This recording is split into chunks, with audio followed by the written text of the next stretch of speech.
go ahead and call the regular meeting for May 6, 2026 to order at 6:18 PM. Roll call, please. Councilmember Bregman, Here. Councilmember Nakanishi, Councilmember Craig Hensley. Here. And Mayor Pro Tem Hodey. Here. Mayor Yepez. Thank you. Item C2, announcement of closed session. Mr. City Attorney. Yes, you have 3 items this evening. The first is actual litigation pursuant to Government Code Section 54956.9A, one case, People of the State of California and the City of Lodi, California versus M&P Investments et al. The second matter is actual litigation pursuant to Government Code Section 54956.9, and this is by 2 applications, Christian Kaufman versus City of Lodi Workers' Compensation Case ADJ 18033478, and a second case ADJ 15158044.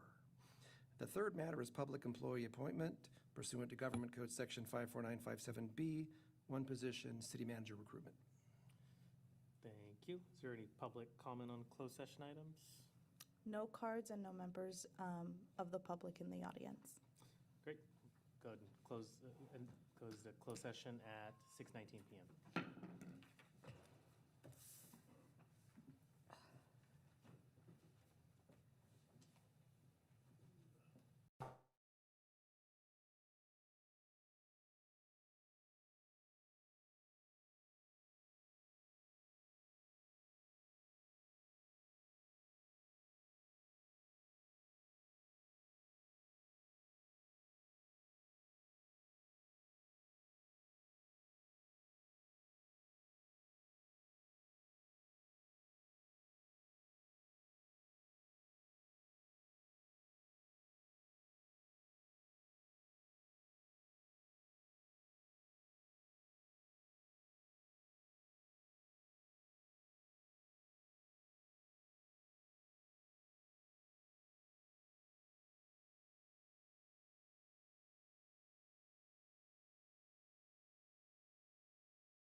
Good to go.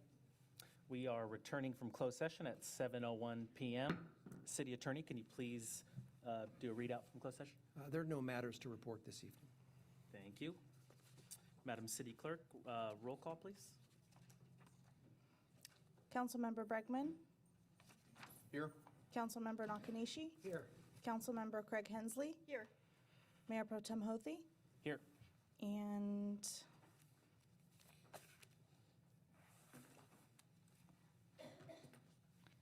Mayor Yepes is joining us momentarily. Great. Thank you. First, we have our invocation by Reverend Betsy McElroy.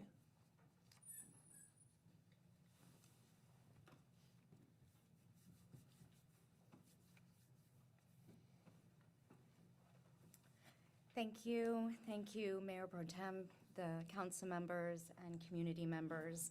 I am Reverend Betsy McElroy from the Episcopal Church of St. John the Baptist. Let us pray. Gracious and wise Creator, we gather tonight with gratitude for the opportunity to serve the city of Lodi. We thank you for bringing these leaders together to represent the diverse voices, cultures, and faiths within our city.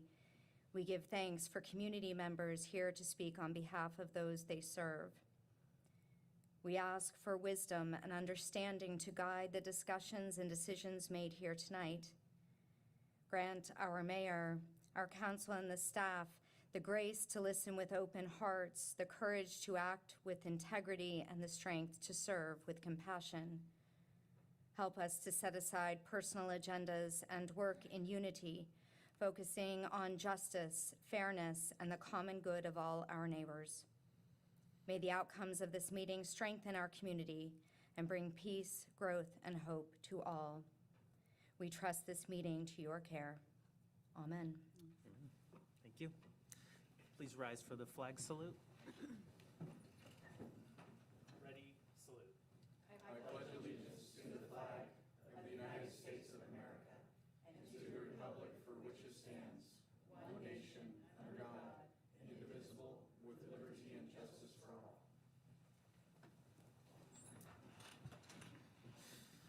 First, we have a series of proclamations. The first is for National Small Business Week, and here to accept is Sarai Campos from MOCA, as well as Luis Aguilar, our Economic Development Director. If you don't mind coming to the podium as I read through these.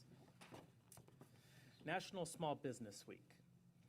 Whereas the city of Lodi celebrates local small businesses and the contributions that Lodi residents, entrepreneurs, and innovators bring to our local economy and our community through creativity, vision, and ingenuity.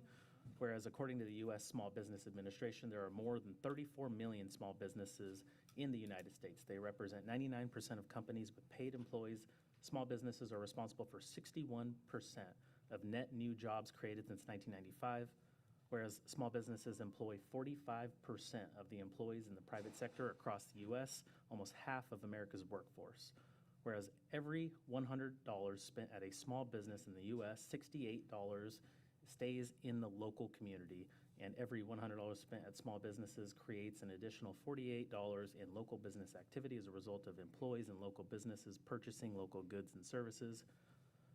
Whereas the resources and guidance offered by the city to low-income, minority, veteran, women, and all entrepreneurs, the city of Lodi supports our local businesses that create jobs, boost our local economy, and preserves our local neighborhoods. Whereas advocacy groups as well as public and private organizations across the country have endorsed the week of May 3rd to May 9th as National Small Business Week. Now, therefore, be it resolved that the city of Lodi does hereby proclaim that week as National Small Business Week here in Lodi and urge the residents of our community and communities across the country to support small businesses and merchants during this week and throughout the year. Signed this 6th day of May, 2026.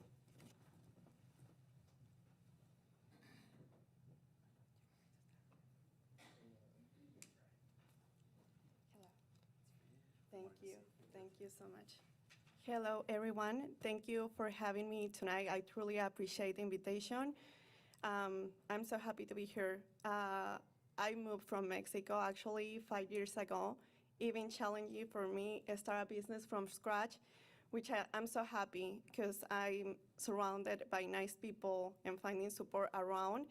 So I'm in a street which it been kind of hard to me, bring traffic to that way, but still, I love the challenge, and I've been enjoying a lot with the support of the city. So this business for me started from scratch. I used to do just shows, markets, and streets events, and I just opened my business 9 months ago. And something that this dream is for me something really important. I've been having a really good support and answer from my people from Lodi, which I'm happy because it's not just Lodi, it's the surrounded areas, which makes me really happy. And hopefully I can just keep working along with you guys and we can just keep getting that promote from the chamber, which is really good, and especially from small businesses that we really need to be here and be outside. So thank you so much for having me here tonight.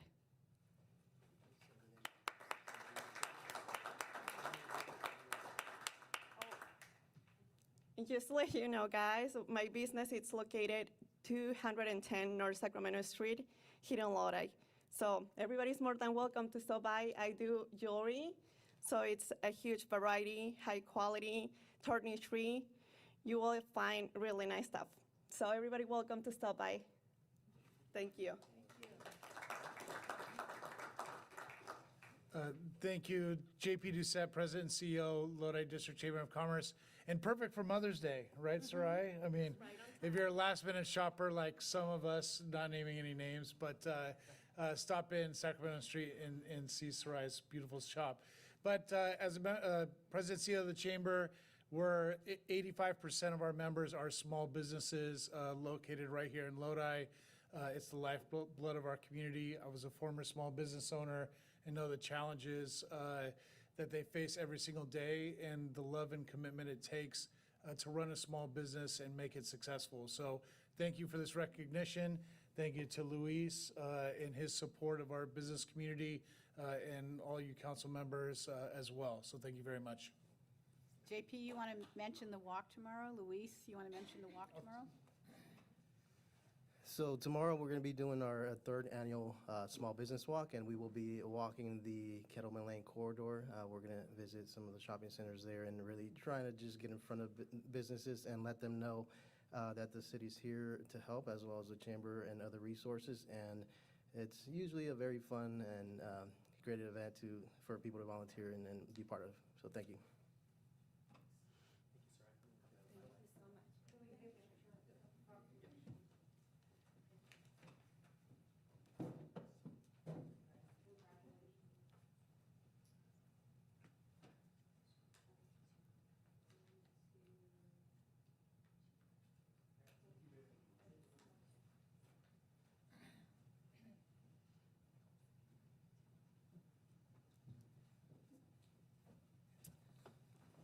Next, we have a proclamation to proclaim the same week, May 3rd and 9th, as National Travel and Tourism Week at Lodi. Here to accept this proclamation and say some words is Wes Ray, if you wanted to come up to the podium as I read this. National Travel and Tourism Week. Whereas the travel industry is essential to the success of every industry and will continue to be a critical part of Lodi's economy, development, and workforce. Whereas travel is an economic powerhouse for every state and destination across the country with an economic output of $3 trillion supporting 15 million American jobs. Whereas travel spending supports vibrant and safe communities in Lodi and across the U.S. by generating $92 billion in state and local tax revenue in 2025 to support essential services such as education, emergency response, public safety, and more. Whereas travel enables success for all industries, including manufacturing, agriculture, defense, healthcare, and more. Whereas in 2024, direct visitor spending in Lodi was $277 million, generating more than $20 million in state and local taxes, supporting over 2,100 local jobs.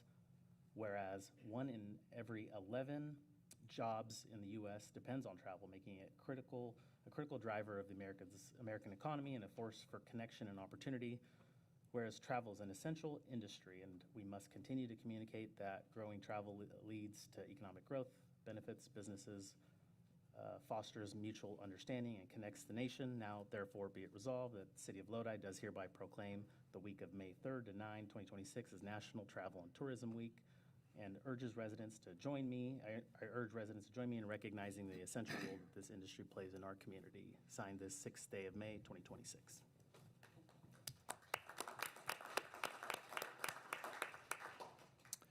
Good evening, Mayor Pro Tem and council members. Thank you for recognizing National Travel and Tourism Week. And it's no mistake that National Travel and Tourism Week is the same week as National Small Business Week, because about 85% of businesses involved in travel and tourism are small businesses. And I always like to remind folks that tourism is an economic driver. As mentioned in the proclamation, visitor spending in Lodi. So this is visitor spending, not economic impact, not any multipliers, actual dollars in our community from visitors.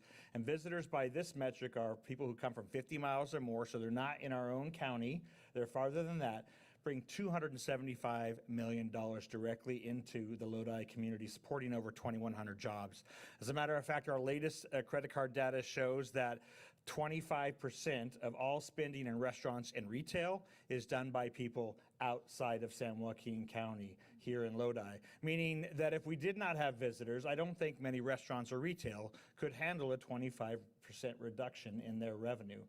And for us, it also is a reminder that visitors also are the front door of economic development, is the way we see it.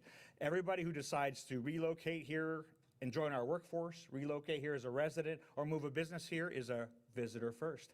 And so we want to make sure that we continue to elevate the tourism product here in Lodi and remind people that visitation to Lodi is super important, and to invite your friends and relatives, because that's the number one reason people visit communities, is to visit friends and relatives. So it is everybody's job in Lodi to make sure they bring more visitors here, because if the visitors aren't here, then all that tax money that they bring in has to be filled by the residents themselves.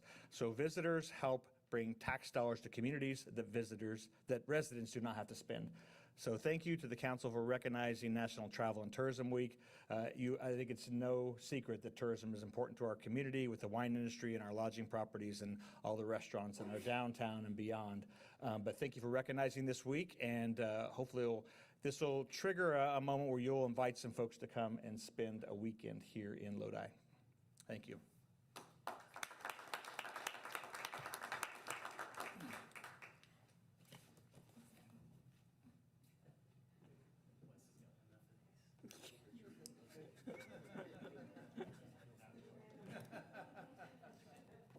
Two more proclamations. Next up is National Police Week, and here to accept would be, I believe, our Police Chief, Rick Garcia, if you don't mind coming up to the podium. National Police Week.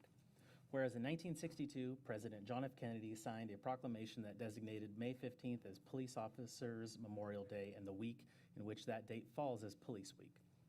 Whereas National Police Week honors the service and sacrifice of those law enforcement officers killed in the line of duty, and more than 800,000 active law enforcement officers who protect our communities and safeguard our democracy across America. Whereas on December 9th, 1998, Motor Officer Rick Charles Cromwell died as a result of a motorcycle collision that occurred on Kettleman Lane while on duty. Whereas his name has been engraved on the walls of the National Law Enforcement Officers Memorial in Washington, D.C. for the last 27 years.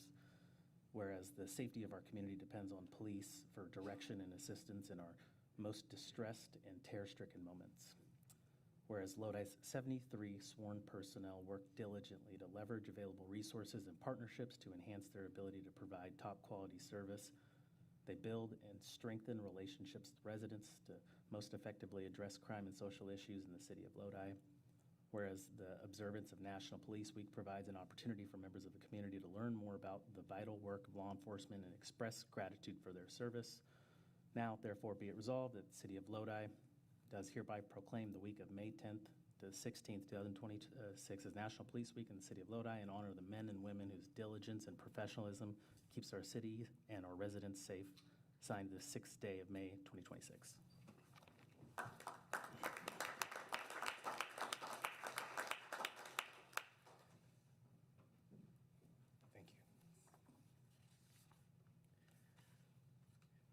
Thank you for this proclamation.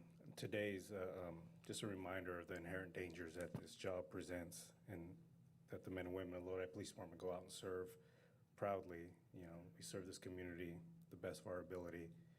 And this morning, we participated in the county memorial ceremony out at Stockton PD. And, you know, again, as you read, this is inherently a dangerous job, but I'm lucky to work alongside such dedicated individuals that make up the Lodi Police Department. We will continue to proudly serve this community. And unfortunately, as you can see, they couldn't be here today because they're out all busy on calls as I walked over. And just a reminder of why we need more and why it's important that we have our officers to serve this community. So thank you again for this proclamation, and we appreciate you recognizing the police officers. Thank you.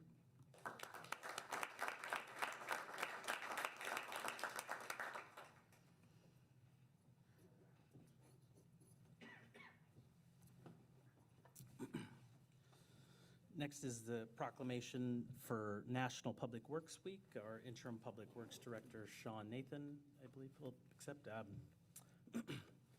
National Public Works Week. Whereas public works services are a vital part of everyday life in the city of Lodi. Whereas the Public Works Department plans, designs, and builds and maintains the city's water, wastewater, drainage, and street systems, as well as city buildings, fleet, transit, and solid waste services.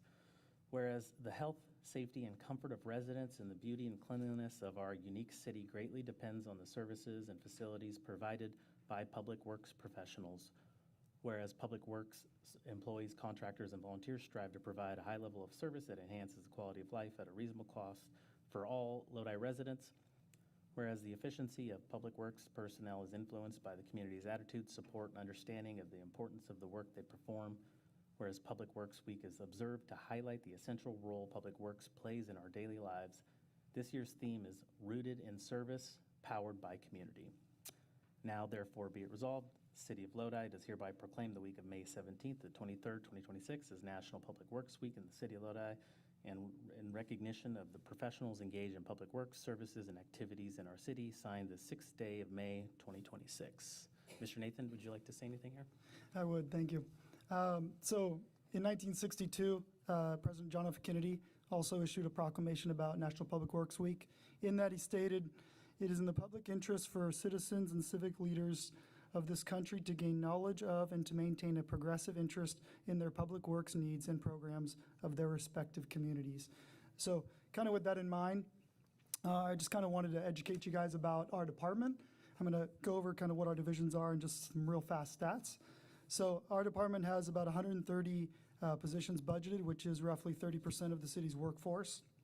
We're broken up into 9 divisions, which are administration, engineering and construction, streets, water, wastewater, solid works or solid waste, facilities, fleet, and transit. And so what I'm going to do now, I'm just going to kind of throw some stats out so you kind of understand how much our department takes care of. So we maintain 210 miles of streets, 240 miles of water main, 200 miles of sewer main, 165 miles of storm drain.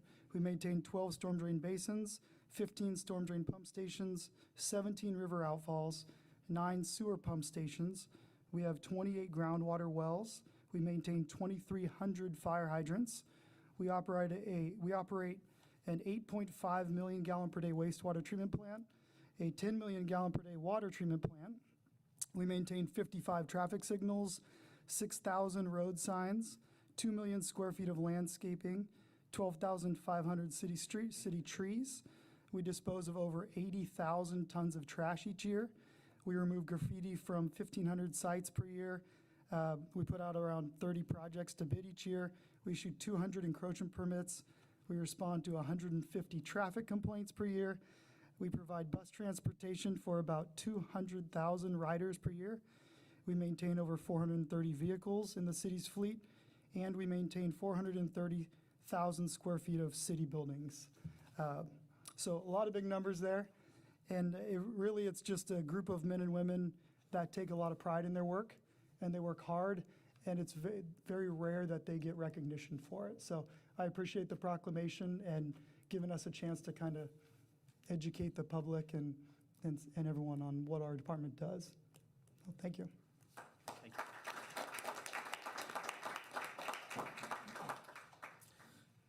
Madam City Clerk, is the request for G1 to be heard right after consent? Yes.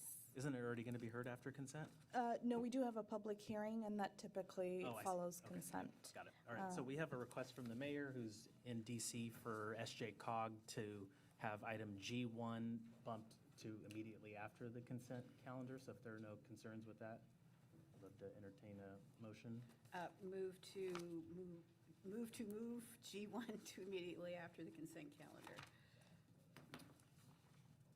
Somebody want a second? We have a motion and a second by Councilmember. Okay, and due to Mayor Yepez's joining us through Zoom, I do have to do a roll call vote. So, Councilmember Bregman? Yes. Councilmember Nakanishi? Yes. Councilmember Craig Hensley? Yes. Mayor Pro Tem Hothi? Yes. Mayor Yepez? Yes. Thank you. Thank you. All right, we'll hear G1 immediately after consent. Okay. City Clerk, could you please introduce and submit the consent calendar? Mayor Pro Tem Hothi and members of the council, we have items C1 to C22 on the consent calendar for tonight. I would just like to note that due to a system error, item C10 did not print, so this item is not being presented to council tonight for vote. So it is all C1 to C22 with the exclusion of C10 is presented to council for a motion and a vote. Thank you. Would any members of council like to move an item from consent? Mayor, Vice Mayor, sorry. C6, C7, C9, C19, mainly for questions. Any other items to be moved here? Hearing none, could you state your questions? Sure. related to C6? For the item C6, I think my comment is really more along the lines of this will be the 9th year of this agreement. I've just got a question as to when we rebid these, because it seems to me every 5 years we should be kind of looking back out to the community of service providers to rebid some of these contracts. So maybe I can get some understanding why we have not done that. Thank you, Ms. Ryan. Mayor, members of City Council, completely understand, and you are absolutely correct. Usually we would rebid this by this point in time. We did have some continuations of projects that required labor compliance for our various grant resources.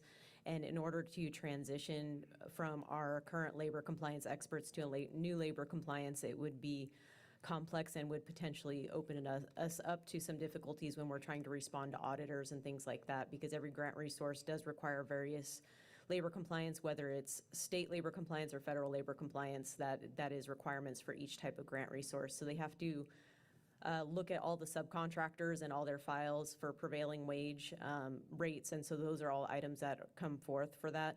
And so once the Access Center is complete, Main Street is now nearing completion, and they're closing out the project files for that, and that'll probably be complete in July or August once all those project files are complete. Once Access Center is complete, it'll take a few months for them to close out the project files from that. And so we would anticipate going out for requests for bids probably in January of 2027. Okay, I appreciate it. Thank you. No problem. Thank you. And you can stay there, Yeah. actually. For C7, I just kind of want to, for the benefit of council and the public, walk through this, because I think we're well aware of the last time we came in for a $1.2 million change order. It's just uncomfortable to constantly be coming in with these change orders, but I understand the situation, and maybe we can just walk briefly through some of this as to what the need is for the change orders and kind of where we are with our budget on the capital side of this project, you know, how much more wiggle room we actually have. So those are my two issues. Absolutely. So with these change orders, these are a few different change orders. One of them is for Terracon, and they are our special inspection agency, but they were also had to step in during the identification of environmental factors over at the Access Center. And so with that, they provided an estimate of what they would be required for testing. And unfortunately, because there were various separate piles, it required additional testing than what was identified. So some of those additional costs were because of the fact that they had provided an estimate initially. And so that's where some of those additional costs are coming in for that. We identified that we do have additional special inspections that will be required because of the extension of the construction as well. So those are the factors that we're doing for the Terracon amendment of the $20,000 to cover those items. With the NJA Associates, that is our architectural agreement. And with that, when we brought it back for the last amendment, we did have their costs incurred, but they did not know what their subcontractor costs would be for engineering and other items like that for the plumbing and the mechanicals for the behavioral health portion of the Access Center changes. Behavioral health did give us $575,000 strictly for the infrastructure costs for their addition into the Access Center. The SJ Health Clinic will be separate, and they will be responsible for their own construction documents, their own architectural, and their own building of that. So this is just for the behavioral health piece that they did provide funding to us for. In addition to that, we are adding a small amount to their contract to request them to create a video for us in order to be able to seek philanthropy and private dollars for the Access Center and for operations. When you go in and you try to present that information, it's good to have a visual to be able to bring that to the table, to be able to demonstrate what this program is and what it's going to do. So that is what the additional cost is for that, which is about $12,000. And then the last aspect of this is for solar. So electric utility actually said that there was an opportunity to be able to apply for solar a few years ago through EECBG, and that is strictly for any type of energy efficiency projects. That's the only thing it could be used for. And so we designed a solar platform within that $125,000. And the reason why we would like to add that is so that the overall utility cost does reduce. It is a 24,000 square foot building. So if we could reduce that energy cost a little bit, that's why we tried to bring that forward as well. And so we're just adding this to the contract for construction to be able to add those services to the Access Center. Because the energy cost is ours to assume on the project moving forward. We're paying for the electrical? Yes, Okay. it is. How much money do we have left in the capital for this project? So currently on the construction project, there is $6.2 million. That does not include the April pay application that will be submitted probably in the next week or so here. And then that does include additional change order authority of $300,000 that's currently approved. Okay. And it would be $425,000 if this is approved tonight. Okay, so we have still an amount of money left for change order? Yes, we do. Okay. And do we anticipate that we're going to probably use all the funds in our capital account for that? We do anticipate utilizing all the funds just because of implications of tariffs that were implemented after the project was unfortunately executed December of 2024, and then the tariffs came in early 2025, as well as construction delays due to the environmental, and so we anticipate some of those costs would be incurred. We did try to mitigate that as best as possible whenever we talked to our subcontractors, and they were able to order the supplies and store, and we did try to mitigate those additional material costs by doing that if the storage fees outweighed what the tariff cost increase would be. So none of this is reducing our operating moving forward as we anticipate what we have remaining for operating? Correct. Okay. Are you project managing? Who is project managing this at this point? It is a team effort, for one. We do have a construction manager, Division 1, that does a great job. The owner and operator, Paul, is actually the one that's spearheading this along with his team. And then we do have our architectural construction management through NJA. From the city side, we have myself, Cynthia Marsh, and my program specialist over this project. Okay. Mr. City Manager, if I might ask that we get a monthly update between now and the completion of the project, because I think it helps for us to understand where we are with what potentially the additional change orders and costs are. I prefer to have them come as they come and just be aware of them, even if the authority extends into your approval. So that's pretty much it. Thank you, Jennifer. I appreciate it. Thank you so much. Thank you. C9? No. Oh, sure. I have a question. for Jennifer. Apparently Yeah, Jennifer. Jennifer, I do have a question. When do you anticipate spending all this money? The date of completion? So all of our expenditure deadlines are, for the majority of the capital projects, December. We do have $1 million grant through community project funding that does extend past that. But as of the prior change order authority, or sorry, the most recent change order, it's September 30th of 2026. Anticipate that might go into October, but as of right now, we are on target to meet all of our expenditure deadlines. Yes, so I assume that your target would be met December, right? You spent money you won't, The majority of the dollars are related to the American Rescue Plan Act, so those do all expire December 31st, 2026, so all of that will be expended prior to that date. what's this $1 million extra, or, Community project funding, it was actually a federal earmark that we received from McNerney's office a few years ago, so that one actually extends to 2031. that 1 million? Yes, Thank you so much. but we will also have that expended. Appreciate it. Okay, C9? 9 is, just to understand more, I see what we're doing in terms of moving some of the services from A1 over to our access center area. Can anyone address what those additional services are ours? Jennifer, I don't know if this is you again. We'll just keep you up there. What are they going to be adding to what they're already doing, since they're now reducing their time at some of the other city facilities to be over there? What additional services are they going to be providing? I apologize, I missed the first part of that question. For A1, for the, on C9, it's basically, the service agreement is to reduce the hours at City Hall and apply changes to the Safety Ambassador Program, extending the agreement to 31st. So is it just more patrol hours there, or what is it that? So it's really more about the presence there, and Okay. so we wanted to make sure that we were being good neighbors on that street, and so it was kind of identified that that really was the area of focus that we wanted to have for A1 security, because their patrol area was pretty large, and so we wanted to kind of concentrate it a bit. So while they are at Access Center, they do also patrol all the way up Sacramento Street between Daisy and Louis Avenue, as well, multiple times throughout their shifts. And then they are also checking in with the Access Center staff regularly as well. And that just adds an additional presence there for individuals just to maintain the area.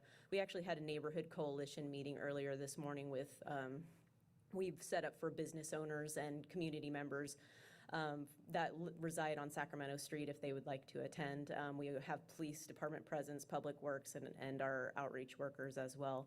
And they even said they've seen an improvement in that area since not only the neighborhood coalition has been put in place, but the change with the ambassadors at the Access Center.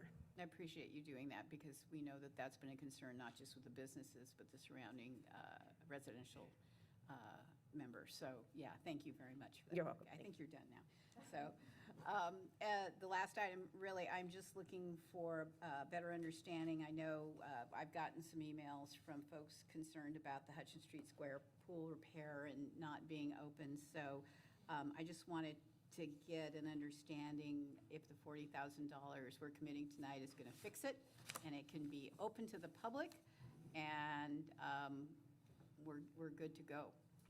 I can chime in a little bit here, and then Parks can step up if needed. So probably 2 months ago, our Hutchins Street Square staff identified some leaks coming through the bottom. For those of you guys that don't know, Hutchins Street Square is on a second floor, the pool. And so you can go down under, and that's where some of the equipment is stored. And so their staff's down there fairly regularly. And so they identified some cracks that were on the bottom in the concrete, and they were leaking water, and they hadn't really observed water leaking through the cracks before. So we had our structural engineer go out there and assess it. They also met with a kind of a pool specialist that we've used like at Blakely in the past. And they met out there and they came up with a kind of a short-term solution and a long-term recommendation. And so this is the short-term solution that's injecting epoxy into those cracks, and it goes all the way through. It's from the bottom, and so it's not the 100% fix, but it's the short to mid-term fix. The expectation and goal is that the foundation's requested that we do the ultimate fix in the near future, and I believe they expect to have money raised for that possibly, and so that would come at a later date. So this is the short to mid-term fix that is being paid through a donation from them. Okay, Okay, I just want to acknowledge Hutchins Street Square Foundation for stepping up and helping.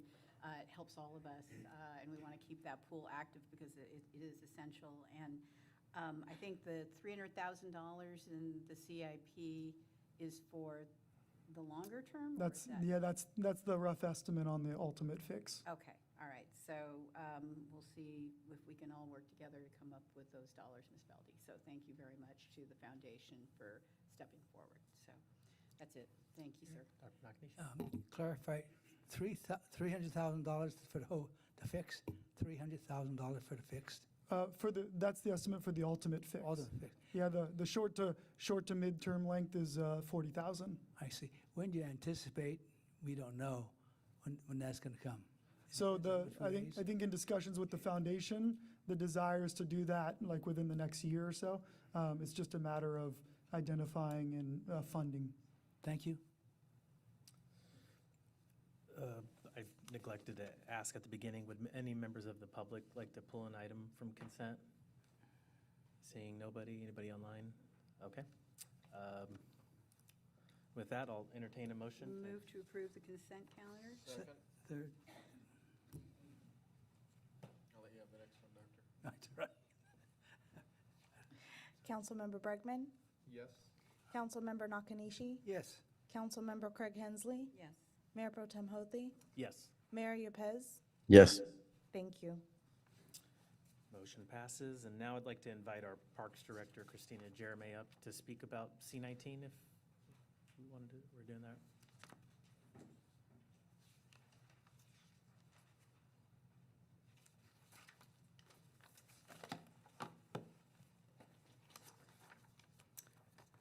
Good evening, Council. C-19 is to adopt a resolution approving the specifications for Hutchins Street Square pool repair and authorizing the interim city manager to award the contract to the lowest responsive bidder and execute change orders, and accepting the donations from Hutchins Street Square Foundation and appropriating the funds. And at this time, I'd like to call up Daphne Feldy from Hutchins Street Square Foundation just to recognize their donation and their help throughout the years for supporting our department and the building.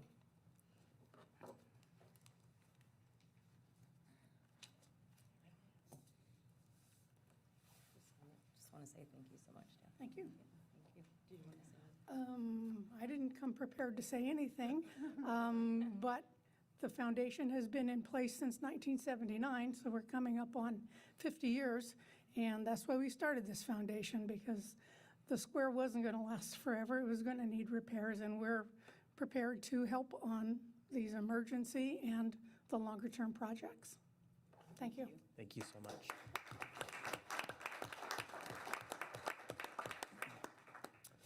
G1, Item G1 is to adopt a resolution appointing Kara Reddick to the position of city manager and approving the related employment agreement.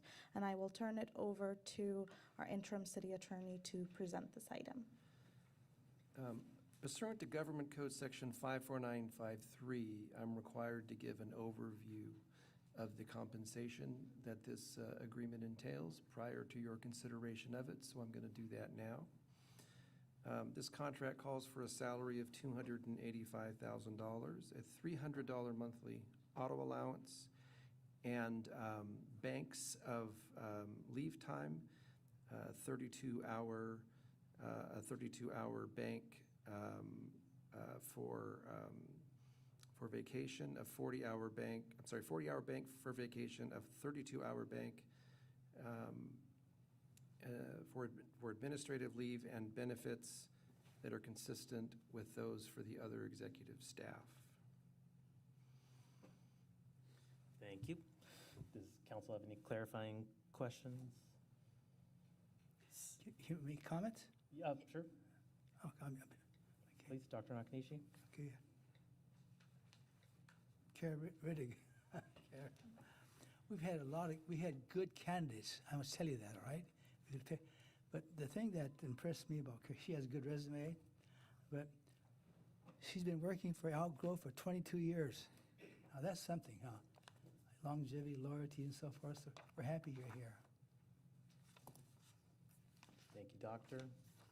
Seeing no, Councilmember Bregman? Well, one thing that I've seen about you is you're very mission-driven, and we need somebody in this stead that can get things done, and so glad to have you on board. Thank you again. I'll make a comment. We are very pleased to have you on board, and as you know, apparently we're trendsetters as women in these leadership positions. So as the sixth woman to ever serve since 1906 in the city council, I welcome you not just as a woman, but a strong leader with 25-plus years experience and working your way up the ladder like many of us have had to do. So I look forward to you coming on. I appreciate your 6-month strategy of establishing relationships and getting out there on a road show and hearing what our community tells us every day about their priorities and what needs to be done. Your obvious ability to work with staff and to create partnerships at the policy level with legislators and those who can bring funding to the table for Lodi. I think that's something that you learned on the ground in Elk Grove, and we know that you'll work with us to do the same thing for the city of Lodi. So welcome aboard, and I can't wait until June 22nd when you start. So thank you. And I'll add, I've had the opportunity to work with Kara for over a decade now when I worked at the Capitol, and she was the rep for the city of Elk Grove. And I think we often do look towards Elk Grove for a lot of, they've got a great growth mindset, and they've attracted some real impressive businesses, and there's just a lot of things happening there that I think we could learn from. And so we're so excited to be able to lean on all of your wealth of knowledge and experience there. Did the mayor have his hand up to say anything here? Or? Yes.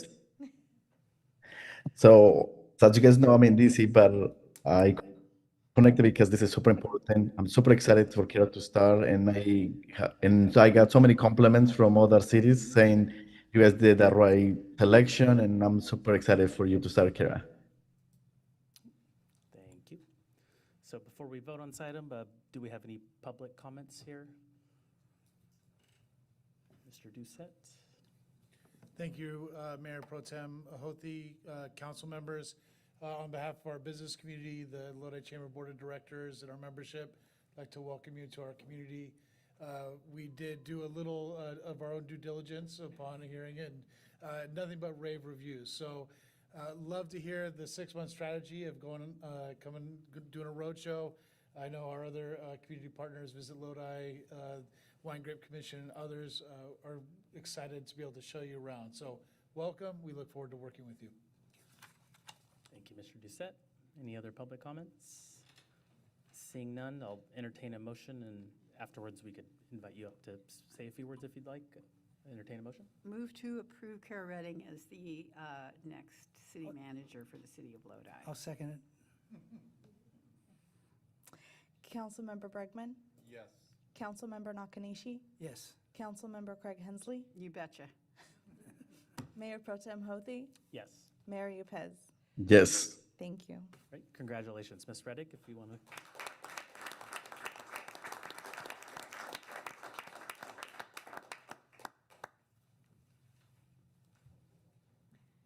Good evening, Mayor, Mayor Pro Tem, and City Council. I am so honored to be here tonight. I thank you for your trust in my leadership, and I look forward to working collaboratively with the community, the council, your executive team and staff, as well as businesses and your nonprofit organizations to continue the important work of the city. So thank you. Thank you.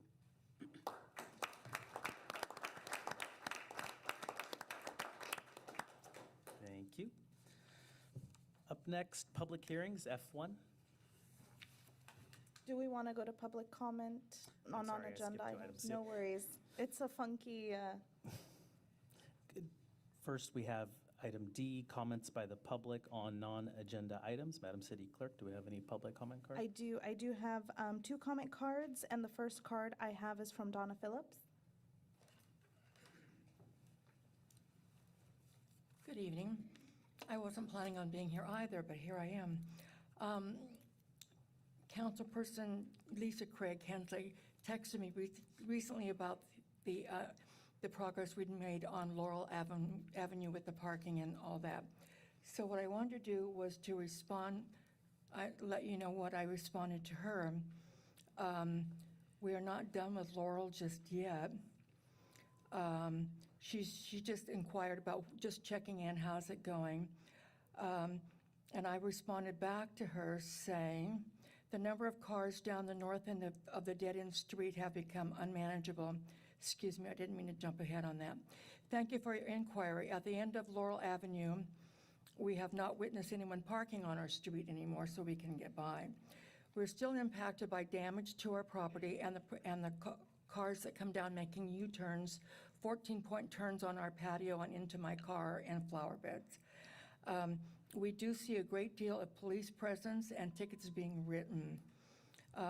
They're doing a good job at the other end. I know they can't be there 24 hours a day. And then just recently I texted Lisa to say, Lisa, the number of cars down the north end, the dead end of Laurel Avenue have become unmanageable.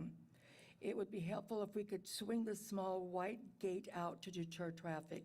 We don't have any tools to deal with the issues that come down there, and people are coming down there at all hours of the night. You know, I can't even tell you the numbers that come down there. Prior to Charlie Swimley leaving, he issued us this really nice little note that said if we were to swing this little white metal gate out there anymore to deter people from coming down there, we would receive a series of tickets, and those would be $1,250 to start with, and then $3,000 or $1,300 after that. So we ceased doing that. But at this point, we don't have any way to deal with that. This is a street that's a dead end. I don't know what the resolution is. I'm asking for any direction that you can give me to come back and solve this problem. It's a street that's received no care, zero care in all the 43 years I've lived there.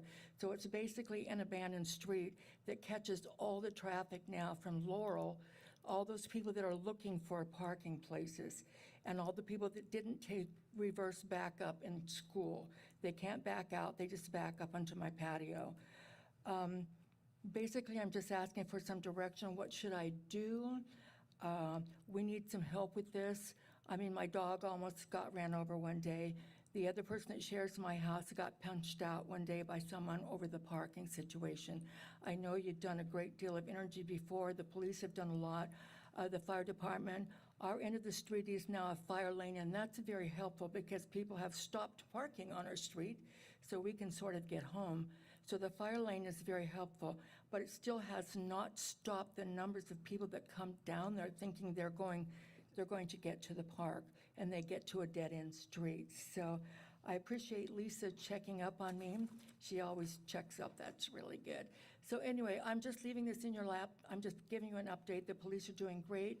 The south end of Laurel Avenue, for the most part, the people that live there and park in front of their houses, it does pretty good like during the daytime, but on the weekend and the evenings, the issue is still there. The signs are not correct. The signs don't even tell people that there's a change in policy. The signs on one side of the street look just like the signs on the other side of the street. So people don't know there's a change, and they're all getting these $45 tickets. So to some degree, we're moving forward, but we are not there yet. But thank you very much. Ms. Phillips, did we not change the signs related to the parking alongside Laurel? They don't. Sorry, that was directed towards They staff. don't call people's attention to it. They're both white signs. The signs on both sides of the street just look identical. This one lady said to me, I've parked here for 20 years, and she said, I got this ticket for for $45. I didn't know there was a change. We need a different color, a bigger sign, a sign that says resident permit parking only. They don't get it, and I understand that. So we have brought that up a couple times. The signs don't call attention to that. Got it. So Okay, thank you, Ms. Phillips. one step at a time. Thank you. Thank you. Thank you. Is that I just follow up. So, Mr. Nathan, is there something, that and I think the dead end being more apparent, something like that? Because I understand what she's saying. I've seen that before in terms of where the gate is located. And so is there anything we can do in terms of additional signage? You can take a look at it. Yeah, we'll take a look at the signs. I think they're already the larger size, but we can double check that. I know what she's saying. Both sides of the street look the same. They're no parking at various times but by various permits. But there are standards on what the signs need to look like as far as so people are aware that there's no parking at a certain time. But we'll take a look at it. Thank you. Thank you. Next public comment, The next comment card I have is from William Stewart. William Stewart. Not seeing a William Stewart. Okay, we'll go to the next one. Those were the only two I had, and you're welcome to call up anyone else that would like to come up. Do we have any other public comments? Seeing none, we'll move next to council comments. Do we have any council comments? Councilmember Bregman? I got a few of them.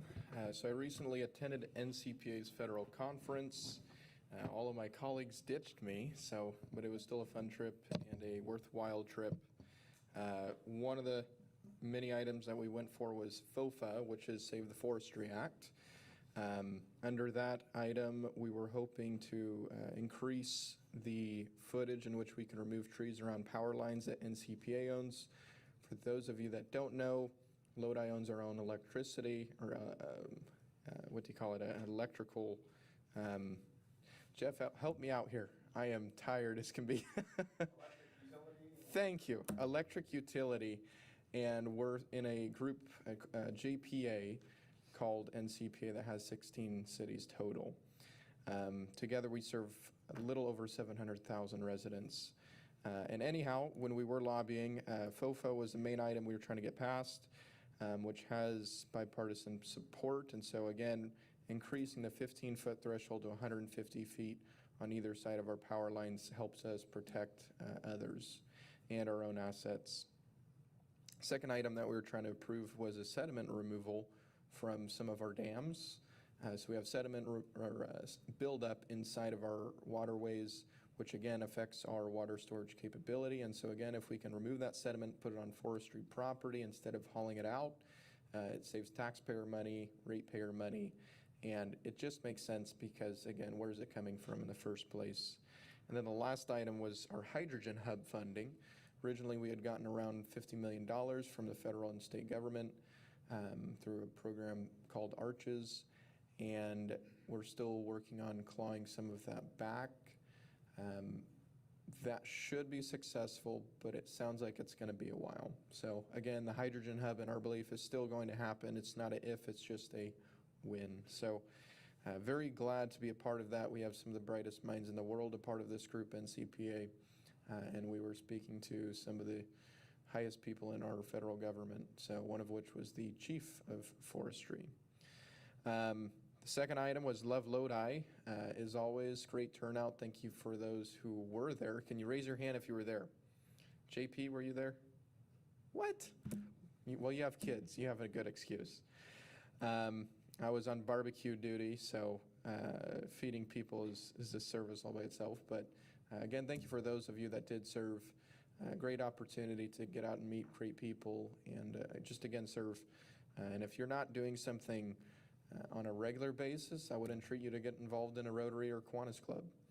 And then the last item is, and I just got word of this through our city manager, current city manager, for a little more while yet, Aaron, that I had referred an issue about a property that's being sold, and I guess the property was halted in the sale because there was a separate building on city property, and the realtor called me saying, hey, the deceased owner said that he had paperwork on it. And I asked her, how old is the easement? She's like, well, it's from the 80s. I'm like, oh, well, don't get your hopes up, but I'll send it to some of our executive team members, including Aaron. And Aaron and Sean and Olivia here ran with it, and I guess we were able to get a 40-something-year-old document that I don't know how we still have it or was stored. So this is definitely a success story because that to me is impressive. So thank you very much, and I do believe in talking about our wins. So thank you again. That's all I have. Thank you. Any further council comments? Councilmember Craig? If I might, yeah. Just a couple of things too. I had the opportunity to attend in the absence since the mayor was gone, the CENCAL meeting. And so, Chief, congratulations on your May 1 CENCAL start date. And had my own personal experience with actually having a CENCAL paramedic team come out. So anyway, that SenCal is all there and prevalent and much appreciated. So congratulations on that.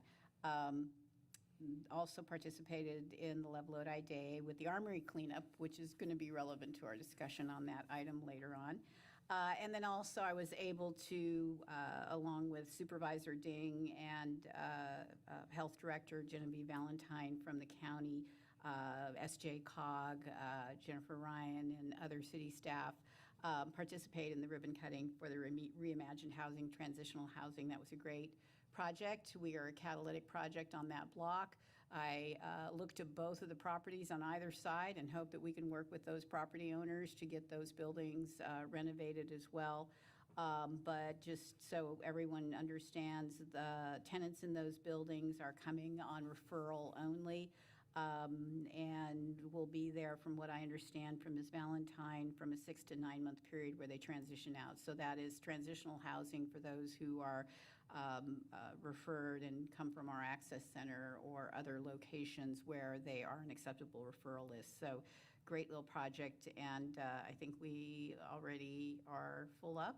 Do I understand that? We will have enough tenants to go into that building, and I think it's really important for people to understand it will be occupied with 40-some people in that property. Yeah, I don't want to speak on behalf of behavioral health, but I know they have been working with our referral agencies on developing a wait list for that to be able to get them in. They actually had some of them already transitioned into like hotels and motels in the interim as well. So we're excited to get that filled up as soon as possible. And it'll just, like you said, it's a great catalyst project. They're working closely with not only the Access Center, but Hope Harbor, as well as Lodi House and other referral agencies. Yeah, so I appreciate that, because that will only drive into the importance of getting our downtown plan in place, because, you know, services for those new 40 or so individuals living on that block is going to be important, along with the rest of the block.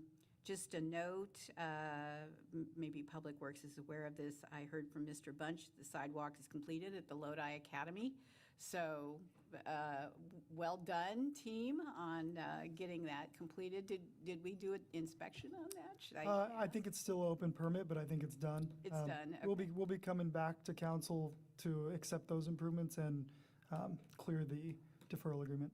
Okay, talk about long-time agreements that have been in place.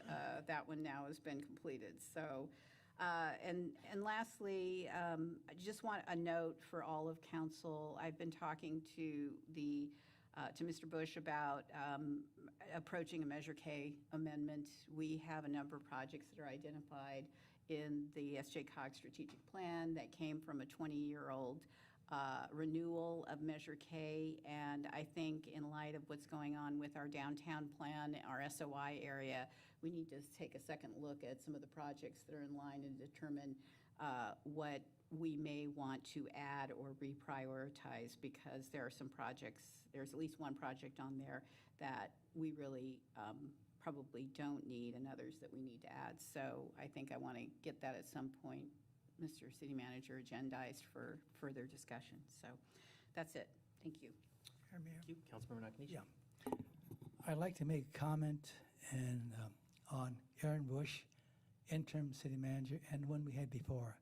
They've done an excellent job. When people call in to us as city council members with a problem, what we do is we go to city manager, and he's taking care of a lot of our problems. I want to tell you that, all right? He's taking care of a lot of problems. We're talking, and so I appreciate you, what you've done. We still have him for a month and a half, too. So. He's not done yet. Don't kick him out yet. Any other council comments? Seeing none, we will move to the next, unless there's anything online. All good? Yep. Okay. F1. Yes, F1 is our public hearing of the night, and it's a public hearing to consider waiving the first reading and introducing an ordinance to enter into a development agreement with Rogers Media Company to install, maintain, and operate electronic message signs on city-owned properties. And I would like to give an opportunity to interim City Attorney LeBurke to make a comment before we proceed. Yes, I just wanted to let the council know I have a conflict on this matter, and Mr. Baird will be sitting in my place.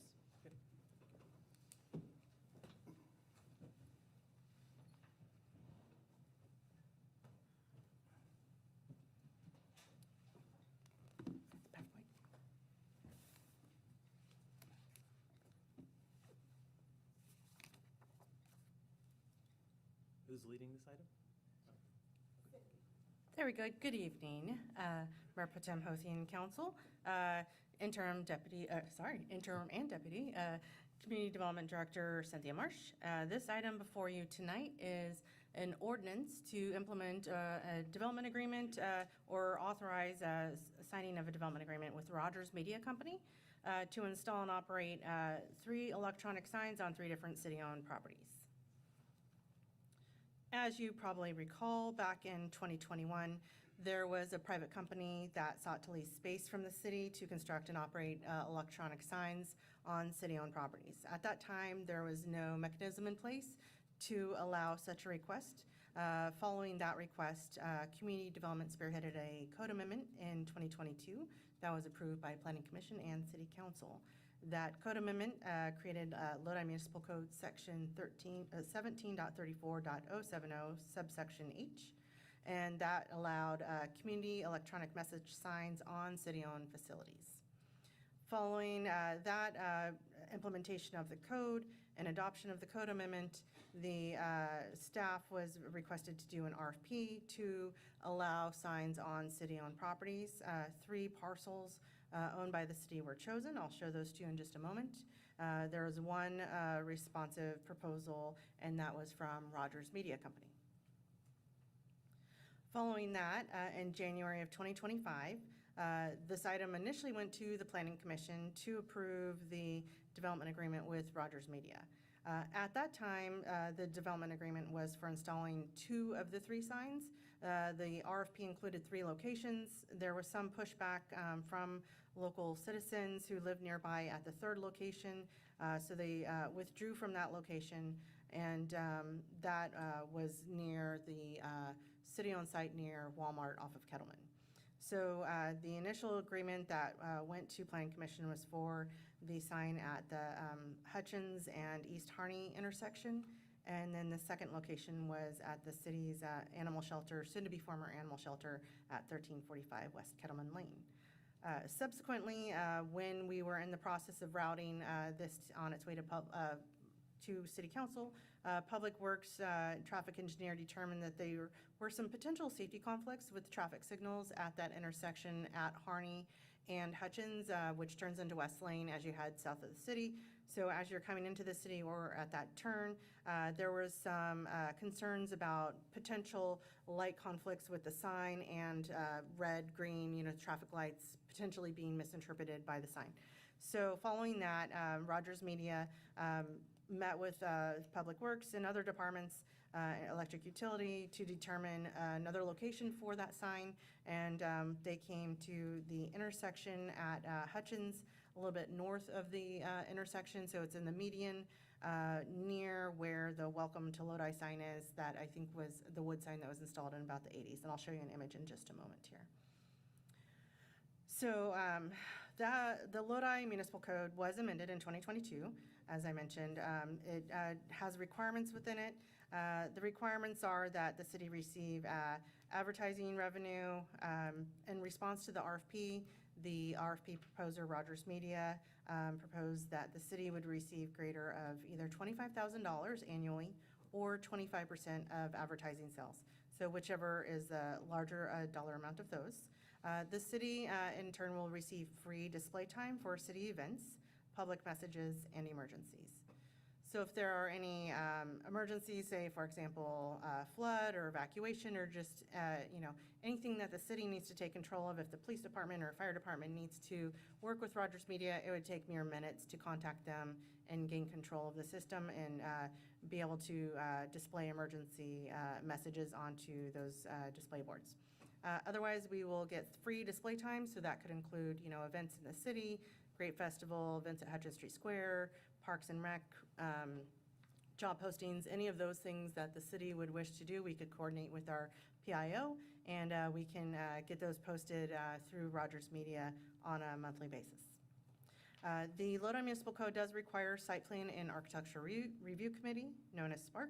It also requires a use permit approved by the Planning Commission, and those would follow the development agreement before you tonight, if you are to approve it. The development agreement would address the design and operation of the sign, but further design review would be take place by SPARC. So the request is to approve the signing of the development agreement, and then Planning Commission has already heard this item. They voted to recommend approval to City Council on March 25th, and as a result, Council has the option to either accept, modify, or disapprove the recommendation of the Planning Commission. Here on the right side of the image, you can see an example of how the sign might look in front of the current animal shelter on Kettleman. The signs are not that large. They're approximately about the size, if you went to Home Depot or Lowe's and bought a piece of plywood, that's about, visually, if you wanted to, picture in your mind what it would look like. It's about the size of a piece of plywood. And they're not that tall. These are not large signs like the freeway-oriented sign that you heard a couple months back that's going on Highway 99. These are shorter. They're tall enough that someone can't reach them to damage them, but they're smaller in size, and they're meant to be more of a local scale. So the terms of the development agreement state that Rogers Media would install, maintain, and operate the signs. It includes standards for operation of the signs. The agreement has been revised to include the third location at the southwest corner of Westgate and Kettleman. That's over near Walmart on the city-owned site, where there will be a future electric substation. Because of the location of the substation and walls and that sort of thing and setbacks, the applicant worked with Electric Utility and Public Works to make sure that they weren't in any public utility easements and that there would be no conflicting issues with landscaping, signage, other signage, streetlights, fencing, that sort of thing. Again, the city will receive a financial benefit of that, either $25,000 or 25% of the advertising, and the signs, as stated, would be used potentially to assist in emergencies. And following approval and execution of the development agreement, the projects would go to SPARC for approval and use permits before stepping forward for building permits to allow the applicant to install and maintain these signs. The requirement in the development agreement states that any maintenance or failure of the signs would be required to be removed by Rogers Media in the future if there were any issues with interference in future development of city-owned properties. Here are aerials of the 3 sign locations. You can see in the image on the left where the center median on Hutchins, that's north of the Harney intersection, where West Lane turns into Harney as you enter Lodi from the south. The sign would be situated behind the Welcome to Lodi entry point, but in front of the pergola arbor that's in the center median that has vines growing on it. The middle image here, you can see where the current city animal shelter is on Kettleman, just west of the Ham Lane intersection and west of the Chevron that's on the corner there. Likewise, there's been discussions with Public Works and Utilities to determine where PUEs are, public utility easements, to help the placement of the sign. So those were adjusted slightly and moved around. And then the third location, which is included back in the development agreement, the star is sort of in this area on the right, more towards the corner, but it's a little bit further west. This site will eventually have an electric substation with a very tall block fence wall around the entire parcel here, and we'll have a 10-foot setback that's landscaped, and the sign would be within that landscape setback area. Here are simulations of what those signs might look like. Likewise, on the left here, you can see on the center median for Hutchins, north of the Harney intersection. The middle one is the city animal shelter. And on the right here, you would see what it could look like at Kettleman and Westgate. Again, this would be in front of a very tall block wall that will eventually be installed and closing the city's facility there. The facility that will be located, the substation, this is just an example, not exactly what it would look like, but just to let you know what it could potentially look like in the future. And the sign would be removed by the applicant if required by the city and before construction commences on the substation. The project is determined to be exempt under CEQA Common Sense Exemption 15061B3.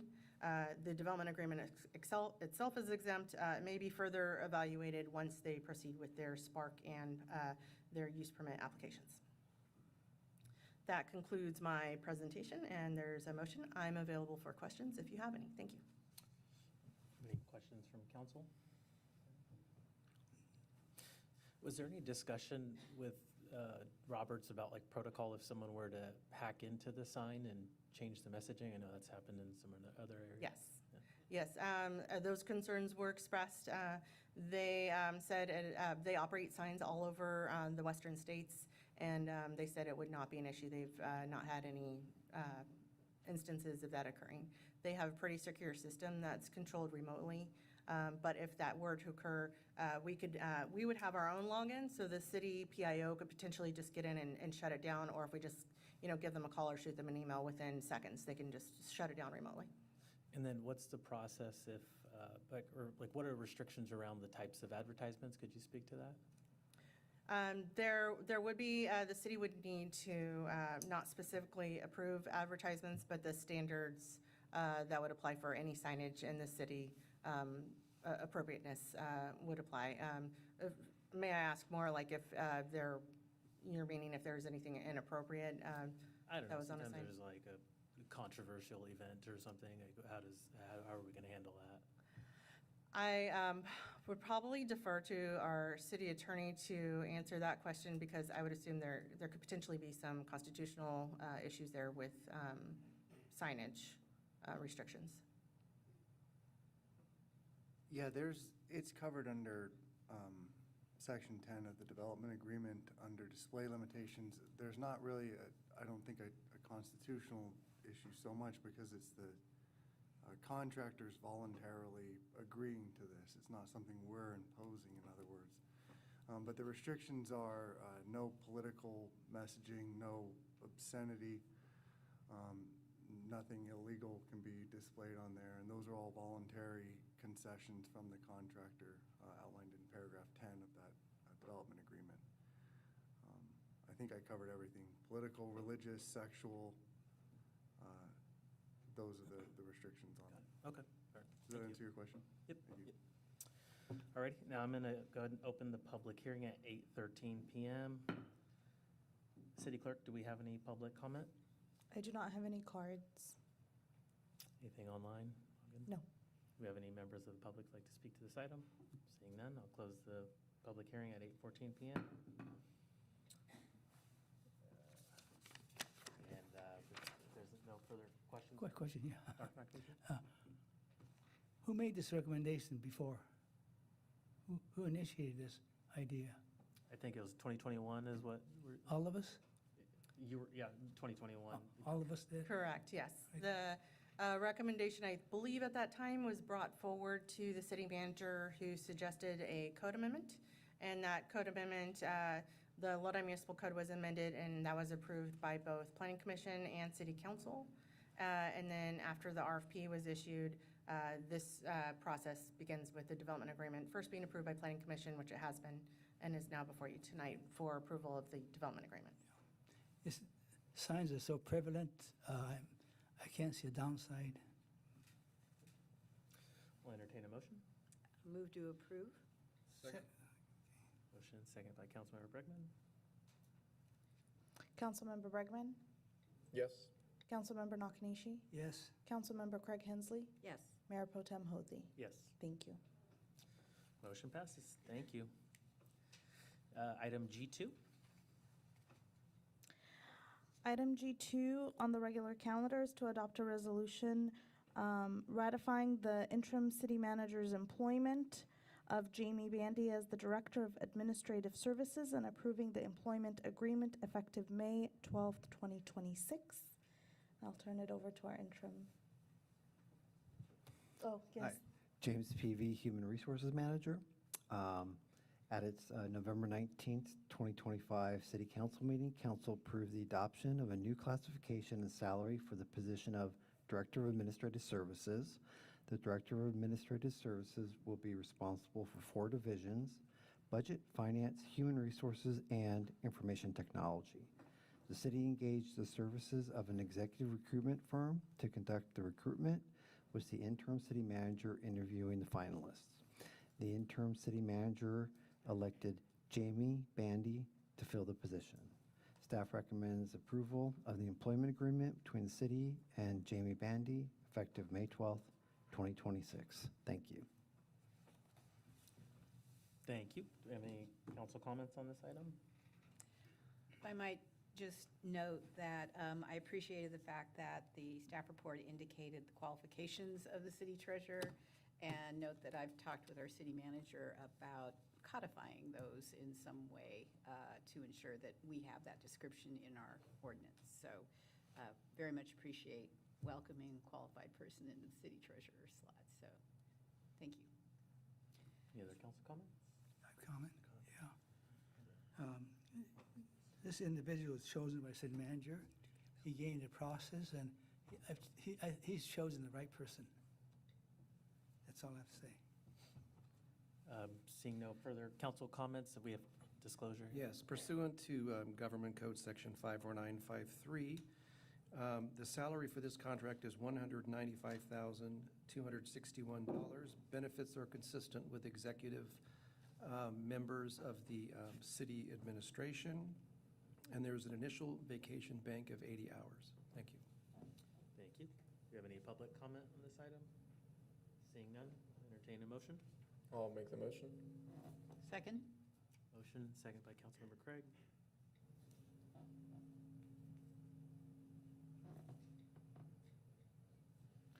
Councilmember Bregman? Yes. Councilmember Nakanishi? Yes. Councilmember Craig Hensley? Yes. Mayor Pro Tem Hothy? Yes. Thank you. Thank you. Motion passes. Ms. Bandy, did you want to make any remarks here, or?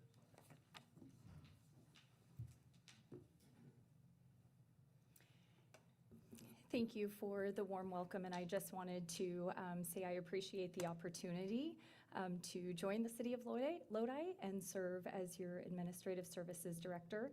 Lodi is my home, so it's really,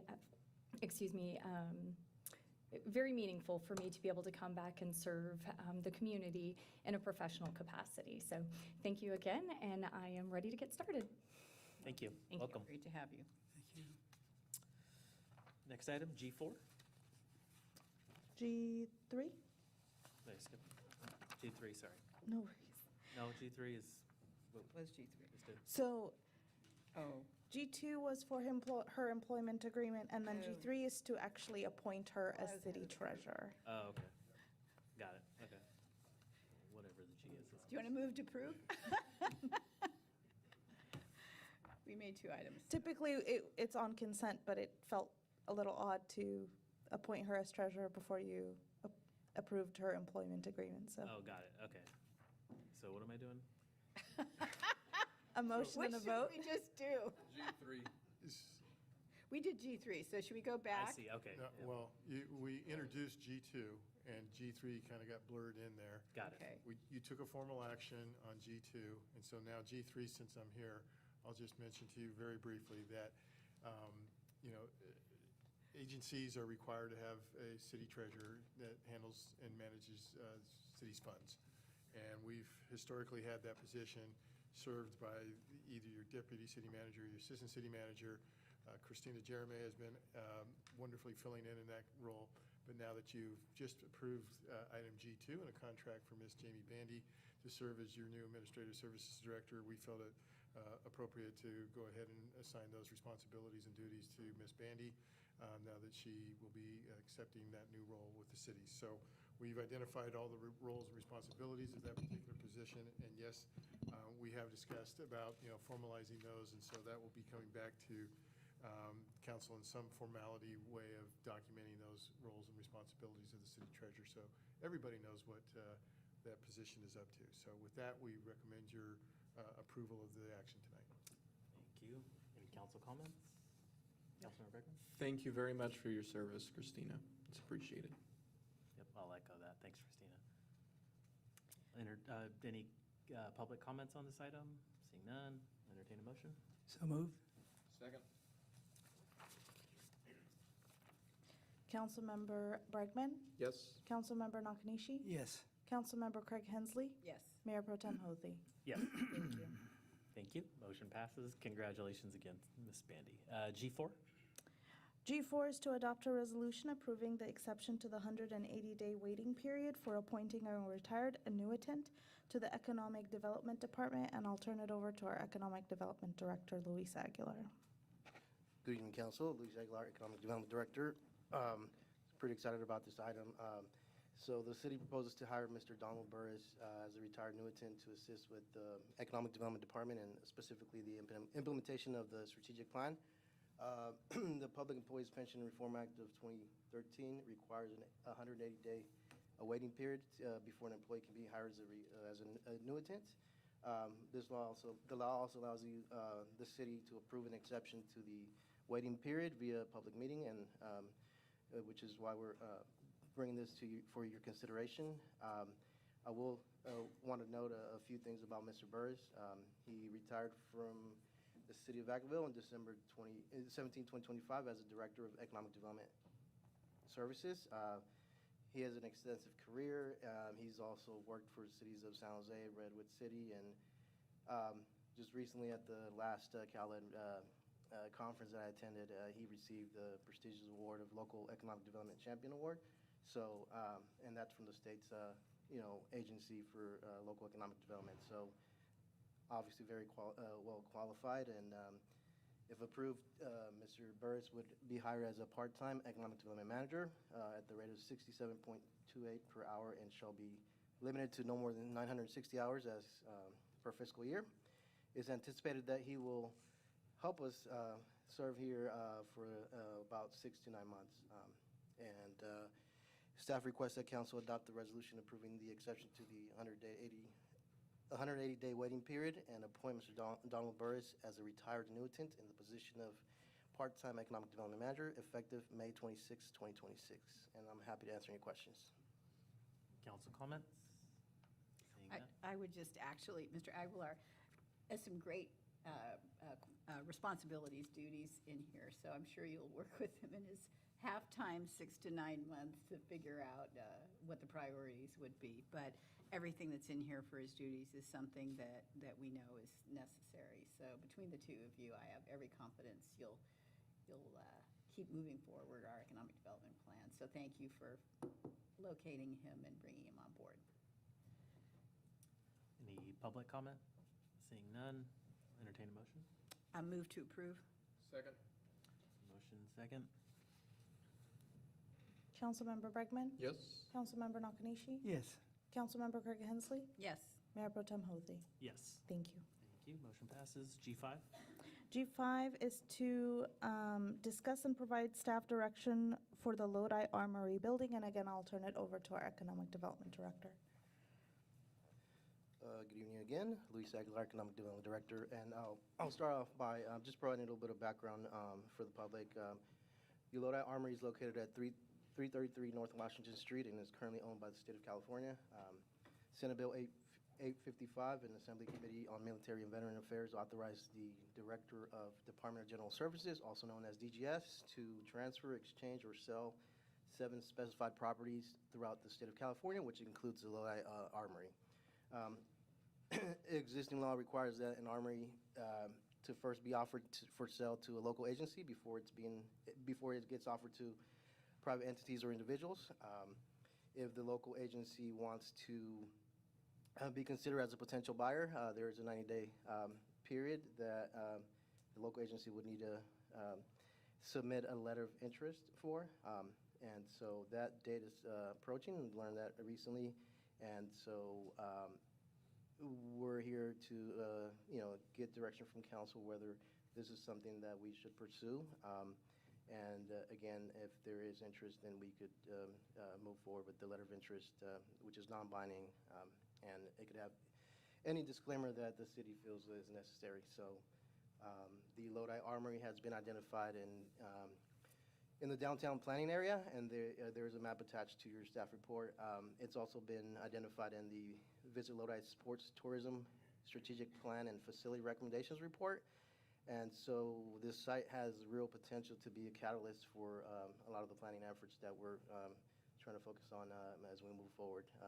But with that, I just happy to answer any questions and look forward to your direction.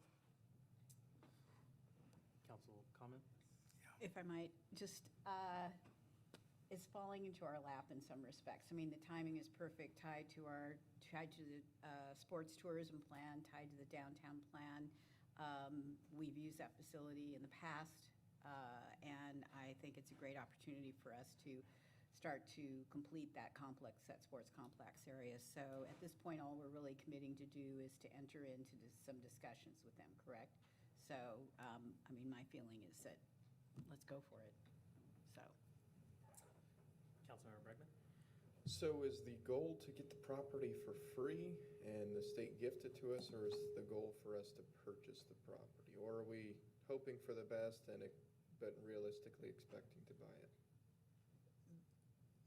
The conversations that I do my research have been that it's going to be a fair market value. So I don't think free would necessarily be an option, but that's something that, again, in these conversations moving forward, if the council does decide to move in that direction, we can explore different avenues and possibilities. So I'm not against actually getting in a conversation with the state. What I would state is that our current parks, our current facilities are in disrepair. We have plenty of work left to do on what we already do have. And I don't think the city should be purchasing more property when we have too much, back maintenance to begin with. Hutchins Street Square, do you know how much a roof costs on Hutchins Street Square? And I mean, these are all things that we have to do. I also feel like if we were to purchase a sports complex, I love everyone in this room, but at the same time, private businesses run more efficiently than government does. And whether that's because we all have our hands tied and everything else, so be it. But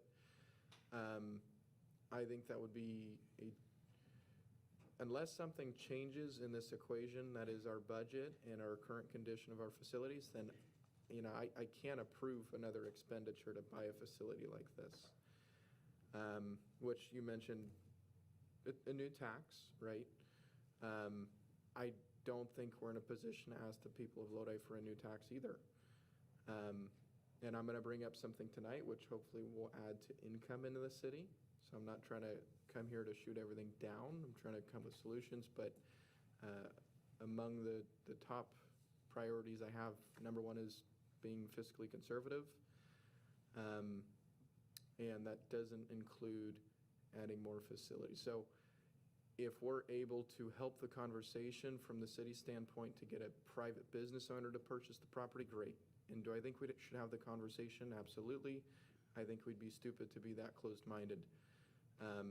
But I would just let the people in this room know I don't want to waste time either and waste staff's time in the sense of getting to an agreement and getting a number and then saying, well, we don't want to purchase the property anyhow. So I'm giving you a lot of information here, but as a member for District 3, that's what I represent. Might I follow on? As a city council back in 1910, we decided to buy an electric utility. That turned out to be a pretty good investment. We decided to buy 1,000+ acres for a water treatment plant. I think that turned out to be a pretty good investment. We made a lot of risks as a council. This is a building that we haven't even figured out what the negotiated price might be. And to Mr. Bregman's point, the reality is we might enter into a public-private partnership for acquisition and development. And so there's a lot of ways that something like this purchase could be financed. But our youth is important. That area of town has become run down, not for lack of staff's efforts. You don't have the funds to do what you need to. And we will need to work more with the private sector in that part of our city. On the Great Bowl and softball complex, the Legion is already being renovated. We need improvements to Lawrence Park, but we can't turn away from an opportunity like this because it won't come again. And we don't know that what could go in there. It could be offered to a private sector. It could be offered to a nonprofit who may want to use it for something that is not a sports or youth-oriented facility in that area. So I think the idea here is that, yes, we'll talk with the state, we'll see what they have to say, and then we'll have a big decision to make down the road. And it gives us time. And so I'm back to the point of we've got to take some of these issues into our own hands to make sure that we are thinking about the future of our community and our youth. And I think that that's what this project is about. So that's all. Councilor Nakanishi? Yeah. I agree with both of you. The thing is, we have to go forward to find out what the deal is, right? Right. What the deal is, acreage and so forth, and how much it's going to cost. And my question to city manager, okay, is this: we have reserves. Maybe you could answer quite a bit. Can we use the reserves to buy property? How about I answer that? We're going to be giving you a budget presentation here tonight, and you can see what the condition that we're in.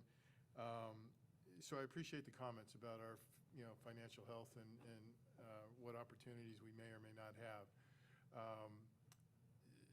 The fact of the matter is that based on the government code, the city's being given the first right of refusal.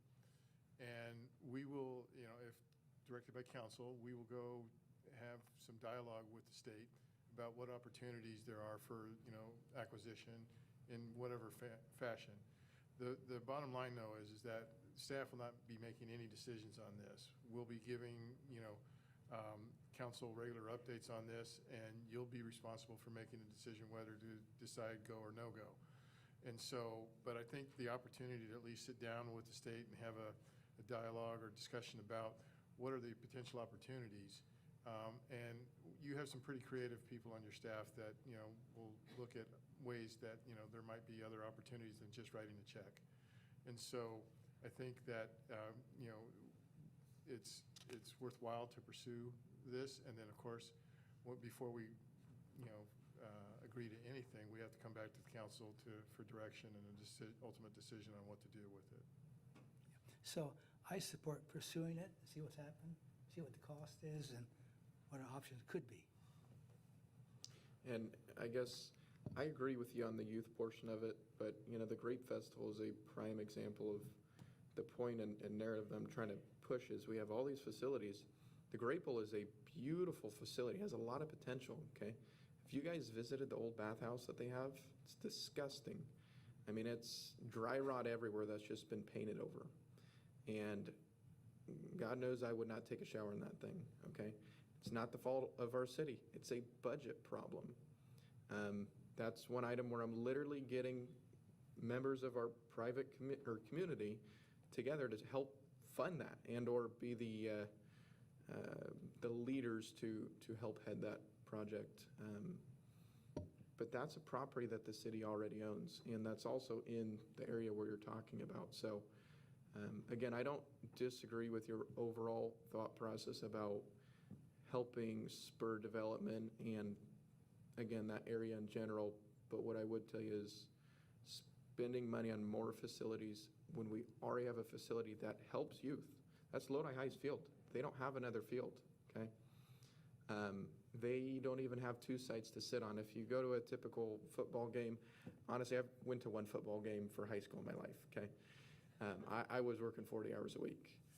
But what I would tell you is, on a normal game, in a normal setup, you have two sides of field, and you have each team sit on each side, right? Not the Great Bowl, because one side has been shut down because of ADA issues. And so now you have two teams all sitting on the same side, and they're known for getting in fights, okay? And that's the predicament that we have in a facility that we already own that's not even ADA compliant. And To me, it's an embarrassment to our entire city to have facilities that aren't fully operational. Beautiful facilities, plenty of potential. So again, I approve, and I agree with you, we should look into this. I'm gonna make that statement hold true, is I'm not gonna vote for us to go in debt with this city and take out dollars that have been there for a reason too. Believe me, there's been stuff that I wanna buy too from, as far as fixing up the city, but taking out our reserves is not an option. I don't think that's a good fiscal policy at all. So that's it. Thank you. Luis, do we have a sense of what the market value would be for the property? No, No. that would have to be determined. And then could you speak to what the timeline would be if you engage with the state? How long does this process take to play out? I think the letter of interest basically solidifies that the beginning of the relationship, and they would be talking to us, having discussions with us, and not going out to the open market. So, and those are questions that I can ask initially, like what's the anticipated timeline and what they're trying to achieve as well. Got it. Okay. Yeah, I'd be interested in exploring further the dialogue here with the state. So entertain a motion. Second. Oh. Move to approve, move forward. We have a motion by Councilmember Craig, second by Councilmember Bregman. Councilmember Bregman? Yes. Councilmember Nakanishi? Yes. Councilmember Craig Hensley? Yes. Mayor Pro Tem Hothy? Yes. Thank you. Motion passes. G6. G6 is to discuss and provide direction to staff regarding data centers in Lodi, and this was at the request of Councilmember Bregman, so I'm going to turn it over to him. Absolutely. Thank you. I'm going to need quite a bit of help from staff as well. So during my trip to NCPA, I was even on Facebook because I sometimes comment to constituents, and data centers was one of the items that 411 was on, and people were worried that we're going to get data centers, and I assured them, no, there's no data centers coming to Lodi anytime soon, or that I know of, and I don't think Lodi is for them. And so I'm going to lobby, and I'm again with our, everyone that's in an electric utility for our other members of NCPA, and really got to learn the situation we are in as a country right now, and why data centers are such a big issue, and some of the issues of also having them in their community. Just to name off a few, infrastructure is an issue. California is not a water-rich state because of our population and some of our infrastructure. And of course, who wants to have a data center right next to where they live, right? It's like a storehouse. It does nothing, okay? It doesn't bring necessarily good jobs to a city. It's a waste of space. And so there's plenty of reasons to not like a data center. What I would tell you is I am for actually creating a policy for not having data centers within our city limits, that being, Harney Lane to Lower Sac, et cetera, et cetera. But then that's also where I started to think we have an exception to that. For those of you that do not know, we own our own power generating facility, LEC, near I-5. And that is a 300 megawatt power plant, as well as another two 50 megawatt plants. Plenty of power, and Lodi actually owns a piece of that, okay? It's actually currently I believe it's one of the most advanced natural gas plants in the state. Jeff, can you give us a quick update on the current use of that power generation facility, and if that could be increased? Sure. So currently, City of Lodi, along with the other owners of the Lodi Energy Center, own and operate the 300 megawatt natural gas plant, as well as we're rebuilding a 50 megawatt secondary natural gas plant with a couple other partners. That site predominantly, the way it's interconnected to the statewide grid, is a generating facility. It's not currently modeled in the transmission system as a large commercial or industrial load. I know you and I have had a couple discussions about what it would take to provide commercial retail service out there to the property that the city currently owns and has within our portfolio. Going back to 2021, 2022, the last feasibility study that was done, and I think Councilman Nakanishi was on the council at the time, we had basically highlighted for council that NCPA would have to apply and have transmission studies done with the California Independent System Operator, one, to verify that commercial retail service, one, would not cause undue congestion on the transmission lines where the generation plant currently interconnects. And then the next big piece is that there's not currently the electrical distribution system available for us to offer retail service out there. But that's not to say that that couldn't be developed. So similar to the estimates where the electric utility is going to be building out our local sub-transmission system and 3 additional distribution substations, we could work potentially on the feasibility with NCPA of building out retail capability to provide service to customers out at LEC. But again, there's a lot of steps that would have to be taken to validate, one, that the interconnection agreement that NCPA currently has to connect to the statewide grid at that point would allow for us to become a net importer of energy consumption and not just be a generator out there. Thank you, Jeff. For those of you that didn't understand that, no. Jeff, thank you very much. I would tell you that it is possible. It would take some work to get that area developed. So, number one, we have a power generation facility near I-5 that could be ramped up. Number two is we have our wastewater treatment center adjacent to that. Sean, would you be able to tell us a little bit about that facility? I can.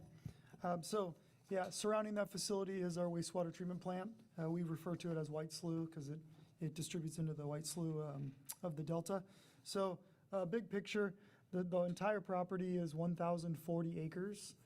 That includes the Lodi Energy Center and a couple other things in our buildings. But of that, 816 acres is for agricultural use. 816 agricultural, 726 of that is utilized by our treated water from our waste.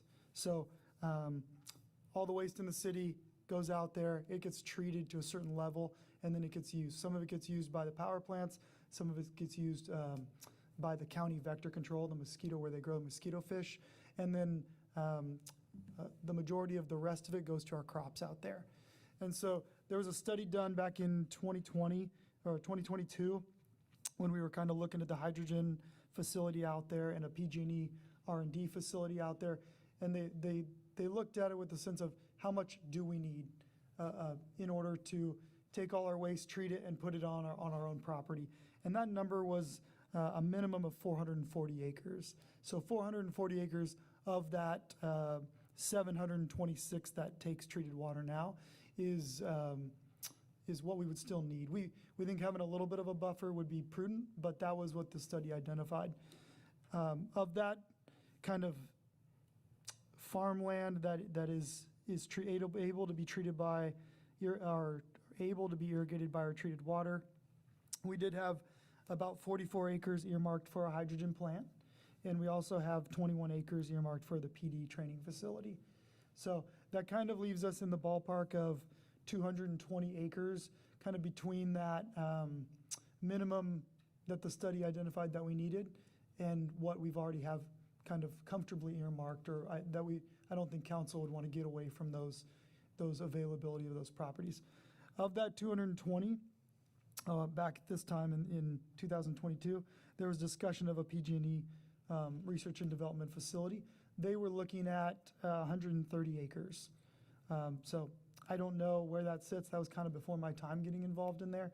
I think it kind of went quiet kind of as the hydrogen plant got pushed out further.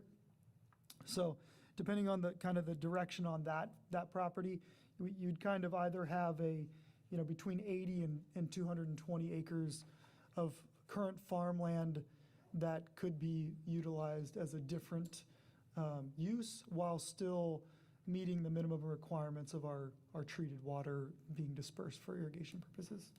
So sorry, it was a lot of information, but hopefully it kind of kind of tracked with what you're asking. No, it did. Thank you very much. It's actually information I hadn't heard yet. And what I would tell the council is we do have additional acreage that's not being used next to both of those facilities, okay?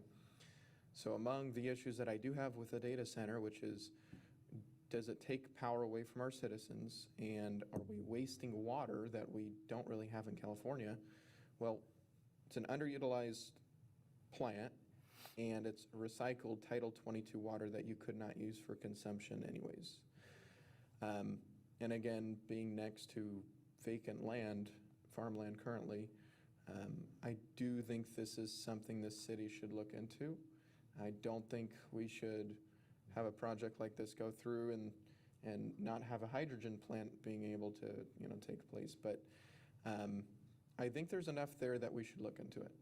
So that's why I brought up this item tonight. And again, not really for a new tax, but if there's ways that the city can bring in additional funds through long-term leases, then I think, we recently had a pretty big win also from our utility director, Mr. Berkheimer, with our peaker plant.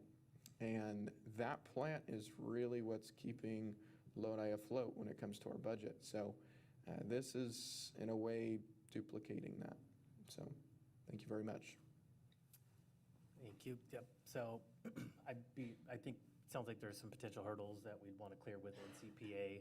I serve as vice chair of NCPA with Councilmember Bregman as our alternate commissioner. And on Tuesday is actually hopefully the final round of interviews for the new general manager of NCPA.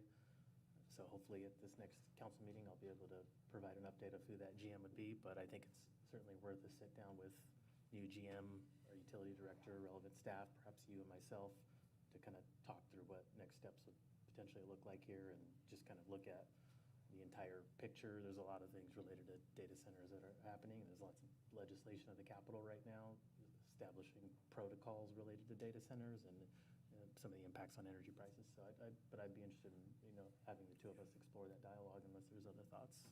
I just want to comment on this. We do have an economic development plan. Mr. Aguilar, do we have data centers in there at all? I know we have clean energy, which is why I'm an advocate for the hydrogen hub. I want to stick in what we have put together for plans, whether it's for the downtown plan or the economic development plan, and not go too far astray. Yeah, so there's nothing specific to data centers. We do have a focus area. One of the industry clusters is clean energy and Clean clean tech. energy, okay. And I think that's what we've always hoped for with the hydrogen hub, but we've got that in place and attract other clean energy projects. And Mr. Nathan was right, PG&E had talked to us about an R&D facility there. So I think that has potential, where a data center fits in with its extreme use of energy, of electricity, and of water makes me a little hesitant. And it's not a job creator, as Mr. Bregman said. So, we're looking at job creators. That's one of our highest priorities right now in our economic development strategic imperatives. So we need to focus on the things like that we said we needed to focus on: the downtown plan, the economic development plan, and the priority projects that we're already moving forward in that. So I think conversations can be had to get more information. But to me, a data center is a back burner item that if we had a private sector entity that wanted to come in and had a really good plan and a really good financing mechanism, and we thought, well, this is great, it's going to bring in additional revenue that we need, but I'm not seeing any of that yet. So what I would tell you is that data centers right now are being funded like no tomorrow. They're paying $20 million no problem for impact fees. I talked to council members and the electric utility director of Santa Clara. They did 60 of these, okay? That's why I'm bringing it up, is this could potentially mean millions, and I don't mean a few. I mean anywhere between 5 and 20 million, depending on the size of these things. So I am talking about something that can actually revolutionize our budget. Have no doubt about that. This is a serious contender for what we should be looking at to help our budget. I think the city manager had a comment, and Councilmember Nakanishi. Oh, Dr. Nakanishi? Educate me, all right? you get no electricity. Where is our closest data center? Lodi. The Palo Alto? That's Or it, right? Maybe Roseville, I think Roseville might have some. Okay. Raging Wire, Sacramento. Okay. My second question is, do you want it, or you don't want it? So it's not that I want it or don't. I don't want it if it's going to take away water from our citizens and increase electrical rates, okay? But this is why I mentioned the things I mentioned in the order I did, was our power facility is underutilized, okay? This would not increase rates at all, okay? And if it does, then I say we shouldn't do it. One of the numbers that I had talked to Tony Zimmerman about was anywhere between 7 and 9 cents a kilowatt hour is what it takes to run LEC before you actually pay PG&E for transmission prices, okay? PG&E charges their customers 50 cents, 40 cents a kilowatt hour, okay? The numbers for what we would charge a data center, they work fantastically. And because our natural gas plant is not currently fully in use, we have that availability to ramp up. And again, I'm not saying this is a slam dunk. I'm saying we need to ask a lot of questions. But what I am telling you is the upside for this is revolutionizing Lodi's budget. So right now, you're saying, let's hold up on it. Yes, but we should research. Okay, thank you. We should do a lot of research into this. Eric? Yes, thank you. So just a couple of clarification comments.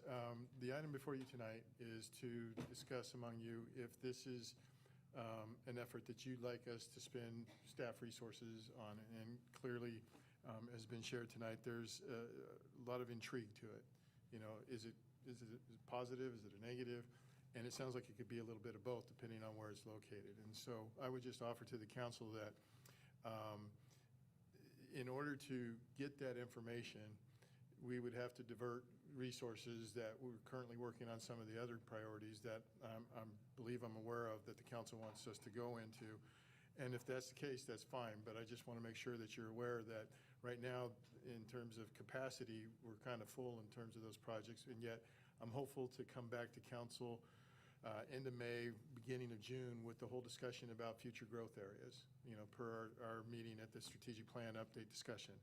And so just want to put it out there that as you think about this opportunity, and maybe it is a win-win, but we're talking about a lot of unanswered questions, as you mentioned, that we would have to put a lot of staff time in to explore, and then determine whether or not, if that is the right way to go, how do we memorialize that? You know, are we looking at ordinances or something along those lines, amendments to codes and that sort of thing?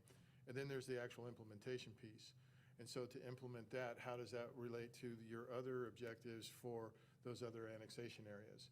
Because the same group of people that you're talking about working on this are the same group of people that are working on those annexation areas, competing for those same resources, not just staff, but also infrastructure and funding for those things. And so I just want to put that out there that, you know, is it a worthwhile topic? Absolutely, because it is the future, and it's a possibility for Lodi. And maybe we can have a better discussion and understanding of what all is necessary, but I would need your consensus to go ahead and explore that more. But I would also like to offer that when I come to the council with the discussion about, you know, growth areas, that, you know, and the plan for that, or potential plan, I should say, maybe that's another opportunity for the council to revisit where is your priority in terms of new growth and revenue opportunities. And so I just want to put that out there that we have a couple of, you know, potential competing demands. And so as you give your input on that, that's what we'll be looking for as to where you really like us to focus on. I do not want to distract staff from what we've already got on our plate. I think that's the biggest priority now. If, you know, our two representatives to NCPA want to have separate discussions with NCPA folks on their time, then I don't have any problem with that. But I think Mr. Berkheimer, I think Mr. Aguilar, I think Mr. Nathan, I think everyone is kind of up to here with projects that we've already identified as priorities, and we need to let you move forward with those because we've told them we just did a whole strategic planning and came up with our priorities. So I want to stick with that. We were here, we focused on it, that's where we're headed. So I think it's perfectly fine if our two representatives want to have that conversation with NCPA and get more information and come back to us, but I really don't want staff diverted. My issue is your solution for all these plans is another tax. That is not the solution. Okay, then I've then not why do you stated keep on? that. I don't keep saying we need to do it. You just mentioned, twice I've heard it at council this year. And what I'm telling you is, this is a possible solution for funding. So I agree with you, things need a change in Lodi.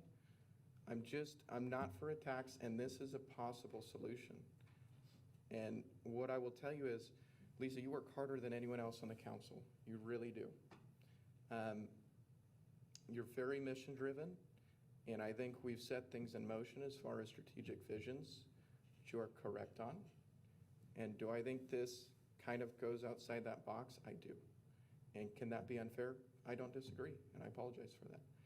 Do I think this is a big enough opportunity where we're not even moving forward with it, but just like the American Legion, or not American Legion, the Armory, I don't even necessarily agree with spending the money. But do I think it's worth our time to look at it and hopefully spur some other development? Yes, I approved it. I'm hoping for that same treatment in this item. Well, and that's why I agree, that have the discussion with NCPA.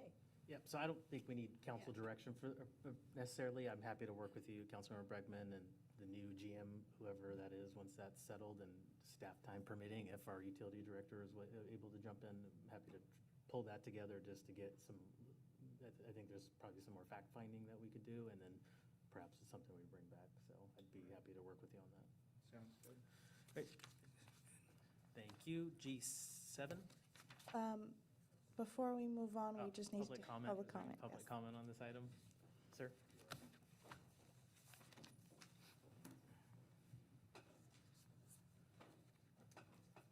Council, I'm pretty familiar with this particular topic. I agree. You should do some desktop analysis on this. If you can generate lease money for land and you can generate power money, I think it could be a good economic driver. You're not going to get any jobs out of this. And my understanding is our strategic plan, our economic development plan, includes tech sector, does it not? So it is part of your plan. So here's an opportunity where you could bring in a third party, you can bring in a commercial operation that basically cover all the costs and generate long-term revenue streams. I don't know that that's true, but it's probably worth Luis taking a look at it and just doing some quick math and bringing it back to council and figure out if this really has an opportunity, how big is that opportunity? That's it. Thank you. Thank you.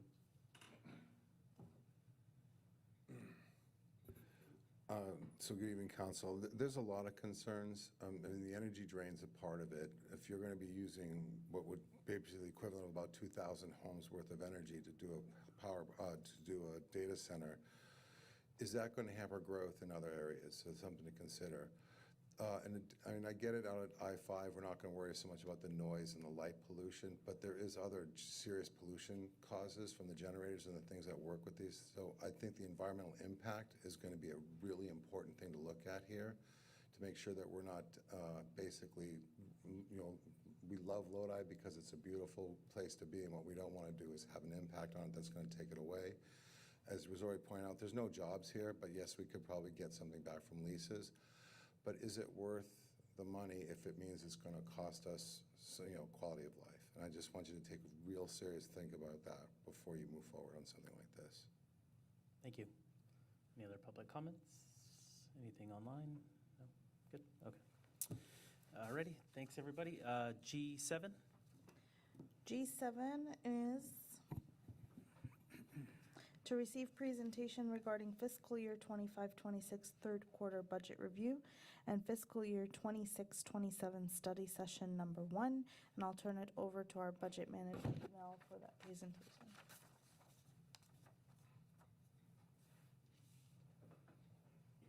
Well, thank you, Olivia. And I'm just hoping my presentation pops up.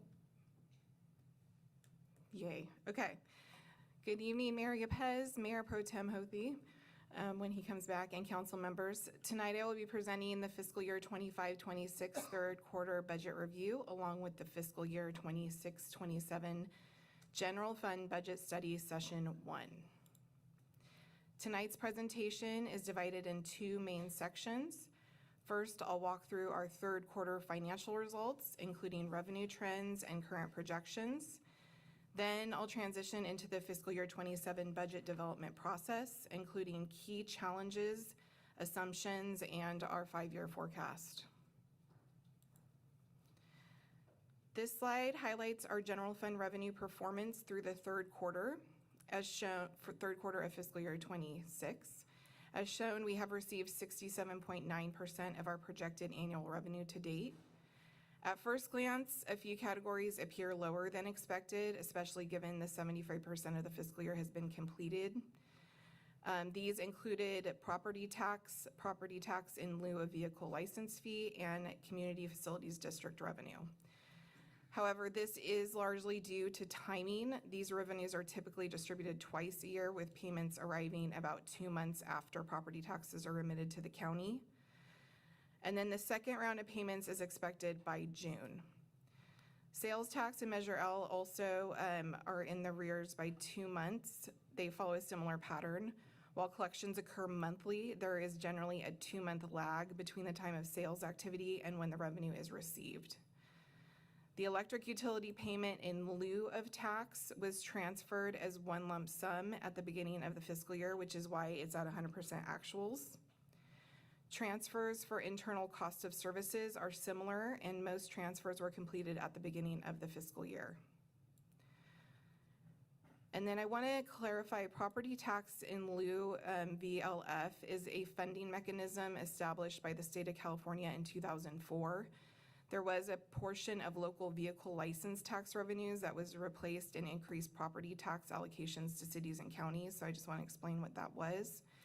And then the other revenue category, this includes items such as rent, investment earnings, licenses and permits, parking fines, and community improvement related fees and fines.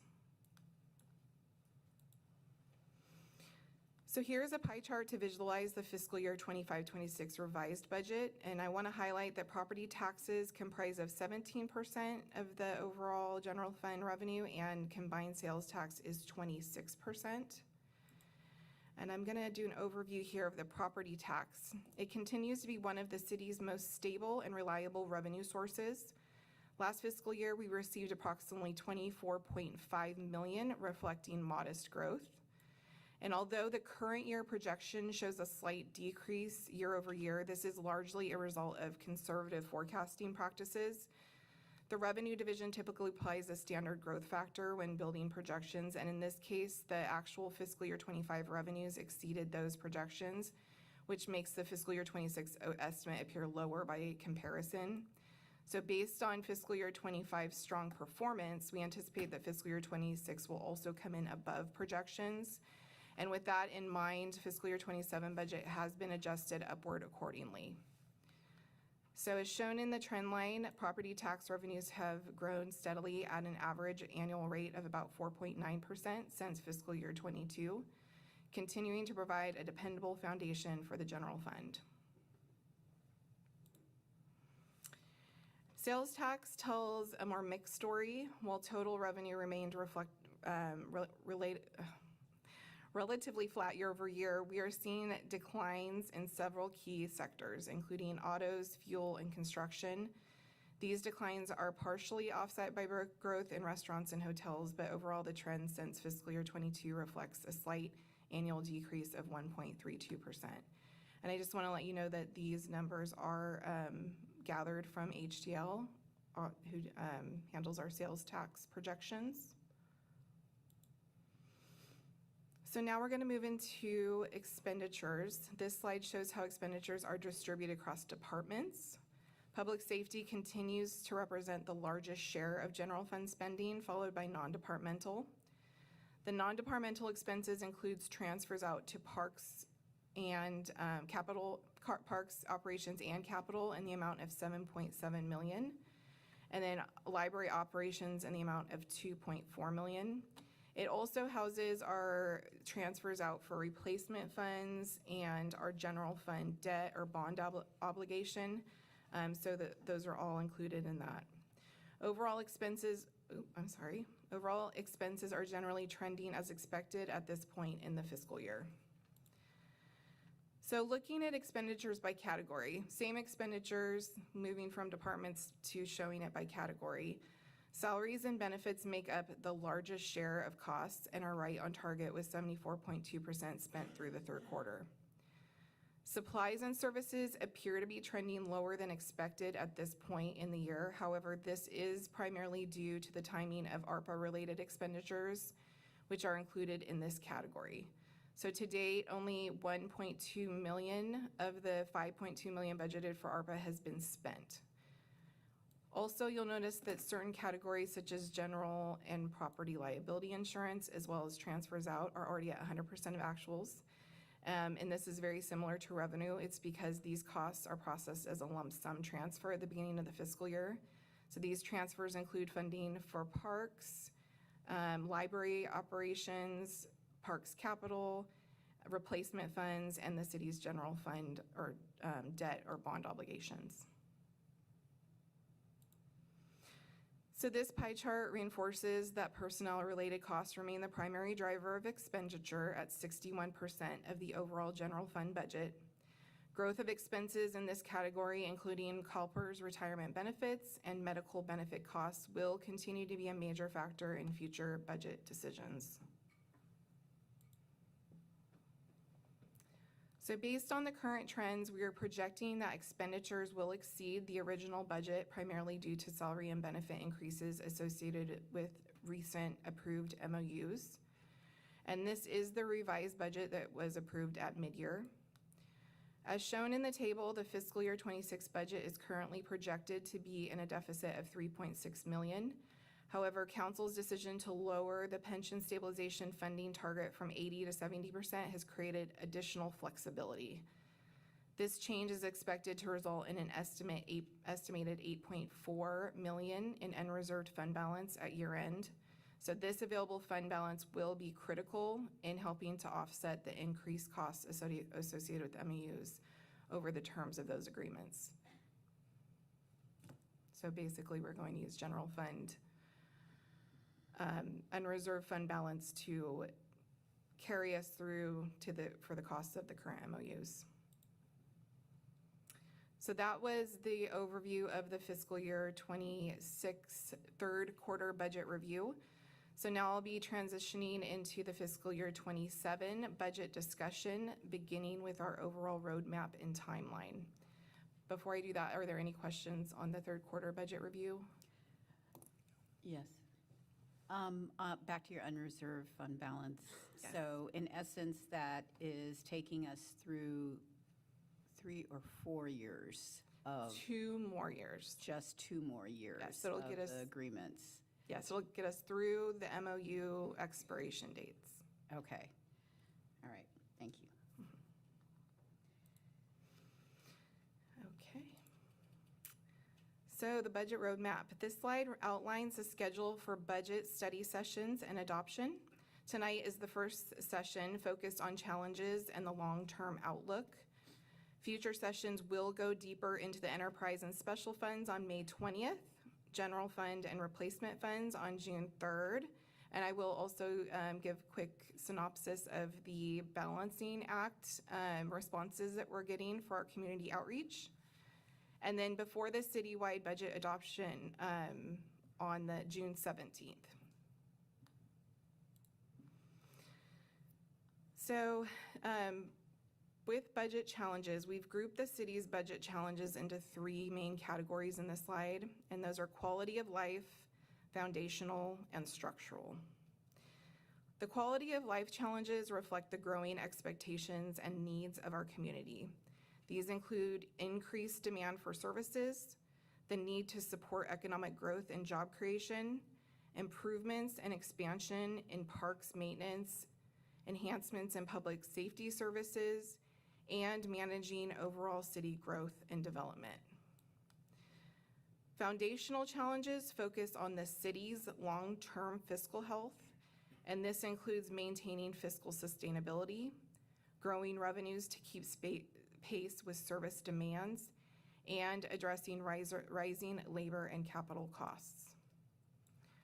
The structural challenges are tied to the underlying cost drivers of our organization, and these include increasing operational, indirect, and insurance costs, ongoing maintenance and improvement of city facilities, fleet replacement needs, and ensuring the community facilities district rates adequately offset the costs associated with growth.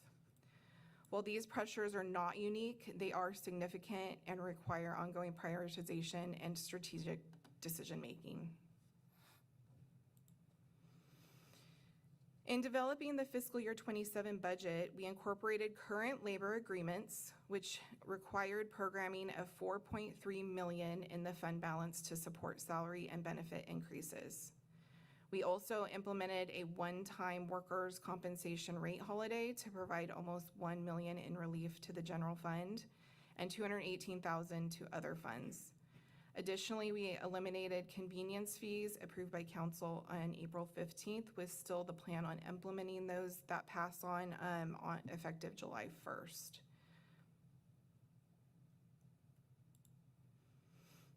In this comparison of fiscal year 27 to 26, ARPA funding has been removed, as those funds are allowed to roll over from year to year and are completely reimbursable.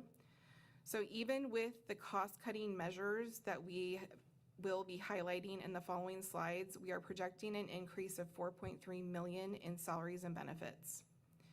This increase will be balanced by programming an equivalent amount from general fund balance.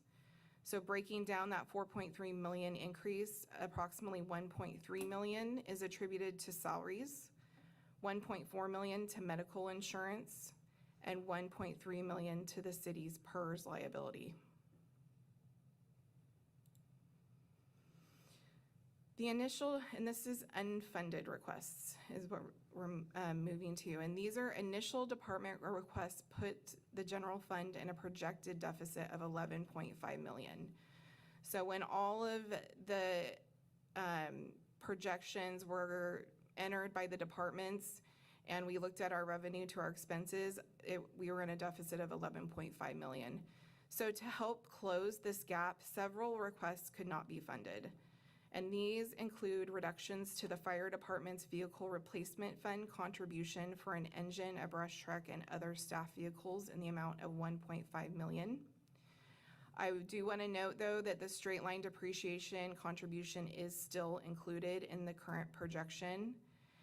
So they will get under $500,000. So there are vehicles that they can still purchase, but just not all of the requests that they had. In addition, the proposed $132,000 contribution to the fire equipment replacement fund was eliminated. So the only equipment replacement fund that is right now going to be funded in fiscal year 27 is for our IT costs. There are no funds available to contribute towards a proposed and needed facility maintenance fund. The fiscal year 27 request identified current need for city facility maintenance, and that was $2.7 million. So that's the current need and the request that was proposed. Above and beyond these cuts, departments were requested to reduce their budgets in the total amount of $2.8 million. So in addition to cutting those, the departments were asked to cut a portion of the $2.8 million out of their budgets, and we're still working through that today. It is hard for a lot of departments that have small budgets and not a lot of excess, but that is what we will get to at the end of these reductions. So far, the reductions that we have received and departments that have been successful in cutting 100% of the ask were achieved through cuts to overtime, part-time staffing, operational expenses, and parks capital. Additional detail regarding these reductions will be presented during the individual department budget presentations in upcoming meetings. Lastly, the budget was not able to accommodate any new general fund positions, and I'll list the positions on the next slides and highlight that these positions are requested to meet strategic plan needs and to meet department production and community needs. So here's the first slide. While these requests are not recommended due to the city's current fiscal constraints, many were submitted to address increasing service demands, operational efficiencies, succession planning, regulatory requirements, and strategic plan priorities. The requested positions and reclassifications span nearly every operational area of the city, of the general fund mostly. Human Resources requested a new Senior Administrative Clerk confidential position, while Revenue requested a new Finance Technician position to support growing workload demands. The City Attorney's Office requested a new paralegal position and a reclassification of the Deputy City Attorney 2 to Assistant City Attorney to support organizational needs. The City Clerk's Office also proposed reclassifying the Deputy City Clerk position to Assistant City Clerk. The City Manager's Office requested 2 new Economic Development Analyst positions to advance economic development initiatives and support business growth opportunities within the community. Fire requested a new Fire Inspector position and a Deputy Chief of Administration position to address operational oversight and administrative responsibilities. Police submitted the largest number of staffing requests, including 7 new police officer positions, a real-time information center specialist, a downtown bicycle officer, and that would be an addition, to address public safety and community policing needs. Additional requests include converting several part-time positions to full-time status and multiple reclassifications intended to improve operational support, supervision, and efficiency within the department, and to address expected operational growth when the new animal shelter opens. Parks, Recreational, and Cultural Services requested 11.2 new full-time park maintenance worker positions, along with several reclassifications and full-time conversions to support increasing maintenance demands, recreational programming, and facility operations. Public Works also submitted several new position requests, including engineering, facilities, fleet maintenance, and warehouse support positions, along with a proposed reclassification to support departmental workload and succession planning efforts.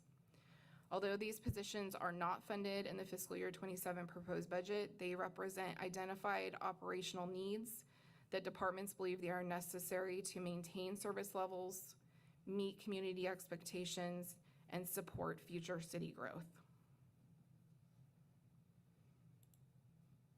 So that with that, finishing up our challenges, I'm going to go into the draft 5-year forecast. And this is a draft because, again, we're still manipulating some of the projection due to the $2.8 million in cuts to departments operational. But I wanted to take a pause and see if there was any questions or comments from department staff.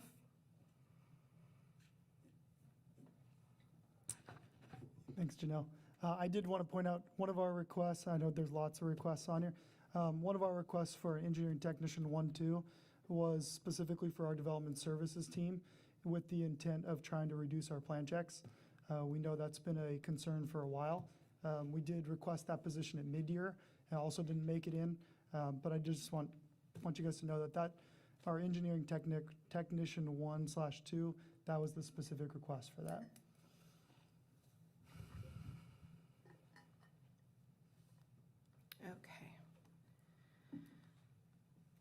So now that we reviewed the 27 budget challenges, I'll now move into the 5-year forecast. This provides a longer-term view of the city's financial trajectory. So moving into revenues, the fiscal year 27 forecast reflects modest overall growth, but also highlights some of the economic and structural challenges the city continues to face. Sales tax revenue, which is one of the city's largest discretionary revenue sources, is projected to decline slightly by approximately 0.6% compared to fiscal year 26. This reflects changing consumer spending patterns and slower taxable sales activity. However, Measure L revenues are projected to increase by 5.3%, which helps offset the slight decline in the city's base sales tax revenues and provides some additional stability within the general fund. Property tax revenues continue to remain strong and are projected to increase by 4.7% year over year. Property tax remains one of the city's most stable and dependable revenue sources and continues to support ongoing city operations and services. We also increased the projection for the property tax in lieu of vehicle license fees by approximately 15.3% to better align the budget with historical actual revenues received in prior years. And that's something I mentioned before in the property tax that this year it looks like we're going down. We definitely won't. So this is a true up for that property tax in lieu revenue to really to better reflect what we will actually receive next year in that revenue category. So on the other hand, other revenues are projected to decline primarily due to the expiration of the fire department's Assistant to Firefighters Grant, or AFG grant funding. That used to be programmed in the general fund, and now that that grant has gone away and we don't have that funding to offset training and overtime costs, that has lowered our overall revenue. And then overall general fund revenues are expected to grow by approximately 2.6% in fiscal year 27. While this is positive growth, it is important to recognize that revenue growth continues to lag behind the rate of increase in expenditures, particularly in salary, benefits, pension obligations, insurance, and operational needs. And so now I will go into the expenditure side of the budget. Quick question before you turn the page. Yes. For sales tax revenue forecast, isn't Measure L sales tax as well? Yes. Okay, so how did one go down and one go up if they're both for sales tax? Yes, and it's mostly because of online sales goes into a county pool. And so those are brought back to us in the Measure L special tax. And so those were actually higher than the sales tax regular revenue. But I do want to say, and I do have a note in one of the slides after this, that we will have a meeting with Measure L, a new quarterly meeting before the general fund presentation, where we will have updated projections with a new quarter's sales. So I'm hoping that at that time, maybe there'll be a change, we'll see. But we will have brand new information to have a closer estimate to what our fiscal year 27 revenues will be for both sales tax and Measure L sales tax. No problem.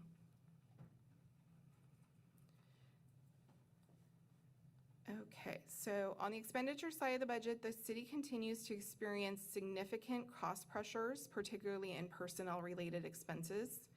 One of the largest increases in fiscal year 27 is related to salaries. These increases are primarily driven by the market median adjustments that were negotiated through the recent MOUs. These adjustments are important to help the city remain competitive in recruitment, retention, especially in today's labor market. In addition to salary increases, the city is also seeing higher pension costs through increased PERS liabilities associated with the MOUs. But like many public agencies throughout California, rising retirement costs continue to place ongoing pressure on the general fund and long-term financial planning.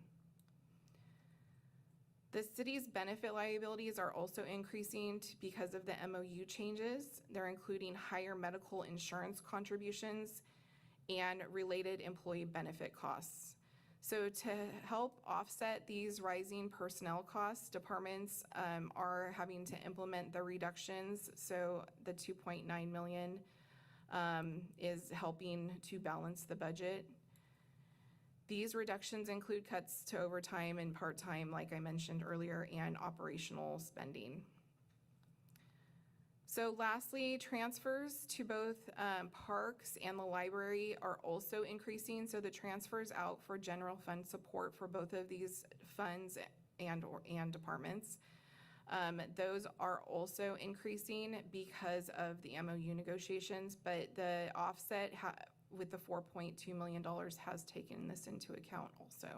So the 4.2 fund balance contribution to help balance the fiscal year 27 budget includes those costs from library and parks. Okay, so here are the assumptions before we get to the forecast. I want to talk through the key assumptions used in developing the model. These assumptions are critical because they establish the long-term expectations for both revenue growth and expenditure increases that drive the city's financial outlook. Starting with revenues, the forecast assumes secured property tax growth of approximately 4.6% annually beginning in fiscal year 28. Property tax continues to be one of the city's most stable revenue sources and reflects continued assessed valuation growth throughout the community. Sales and use tax revenues are projected to decline, but then we are projecting a stronger performance in out years and a growth of 3%. This approach reflects continued economic uncertainty and a more conservative long-term outlook for consumer spending activity. But again, we should have more information in the middle of May. So the transient occupancy tax or hotel tax revenue is projected to increase in fiscal year 27 with an 8.6% growth before returning to an annual growth assumption of 3%. And we can adjust that when actuals come. I actually have been working with Luis on getting the projection or the actuals and projections of the TOT. But it is we have to understand that we have to be conservative, and because 8.6 growth is pretty large. Property tax in lieu of vehicle license fees is projected to increase by 15.3%, and again, that's it's a true up of what we didn't project this year. In fiscal year 27, we're going to realign with historical annual receipts, followed by ongoing annual growth of approximately 6%. The CFD revenues continue to show strong growth assumptions and due to housing demand within the city, but is conservative in the out years due to the need for annexation. And then Measure All revenues are projected to grow by the 5.3%, but then we bring them to 3% annual growth in future years. So other revenues show declines in fiscal year 27. Again, this is mostly due to the loss of the AFG grant, also we had one-time funding for rent for the courthouse. It was a true up for prior years. So that is included in fiscal year 25, which is why it makes it look like we're decreasing, but we have on the out years the 2% increase in other revenues. So on the expenditure side, the assumptions reflect continued pressure from personnel and benefit related cost. Salary expenditures are projected to increase by 9.4% in fiscal year 26, due primarily to negotiated MOU increases and market median adjustments.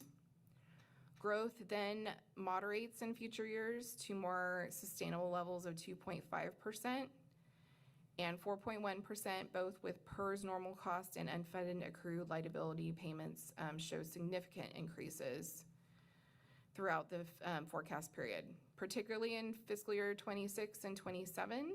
And again, those are because the city took on the burden or took back the burden of the employer cost of PERS. Other employee benefit costs are also projected to increase due to rising healthcare and benefit obligations when we took a percentage instead of a flat fee or offered through the MOUs.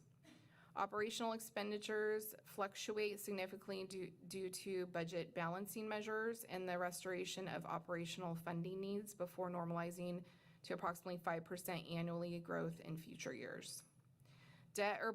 Our debt or bond service assumptions are based on the actual repayment schedules, which we have through the life of the bond. While transfers remain tentatively stable throughout the forecast period. Overall, these assumptions reflect a conservative long-term outlook and continue to demonstrate the structural imbalance between revenue growth and expenditure growth that the city will need to address in future budget cycles.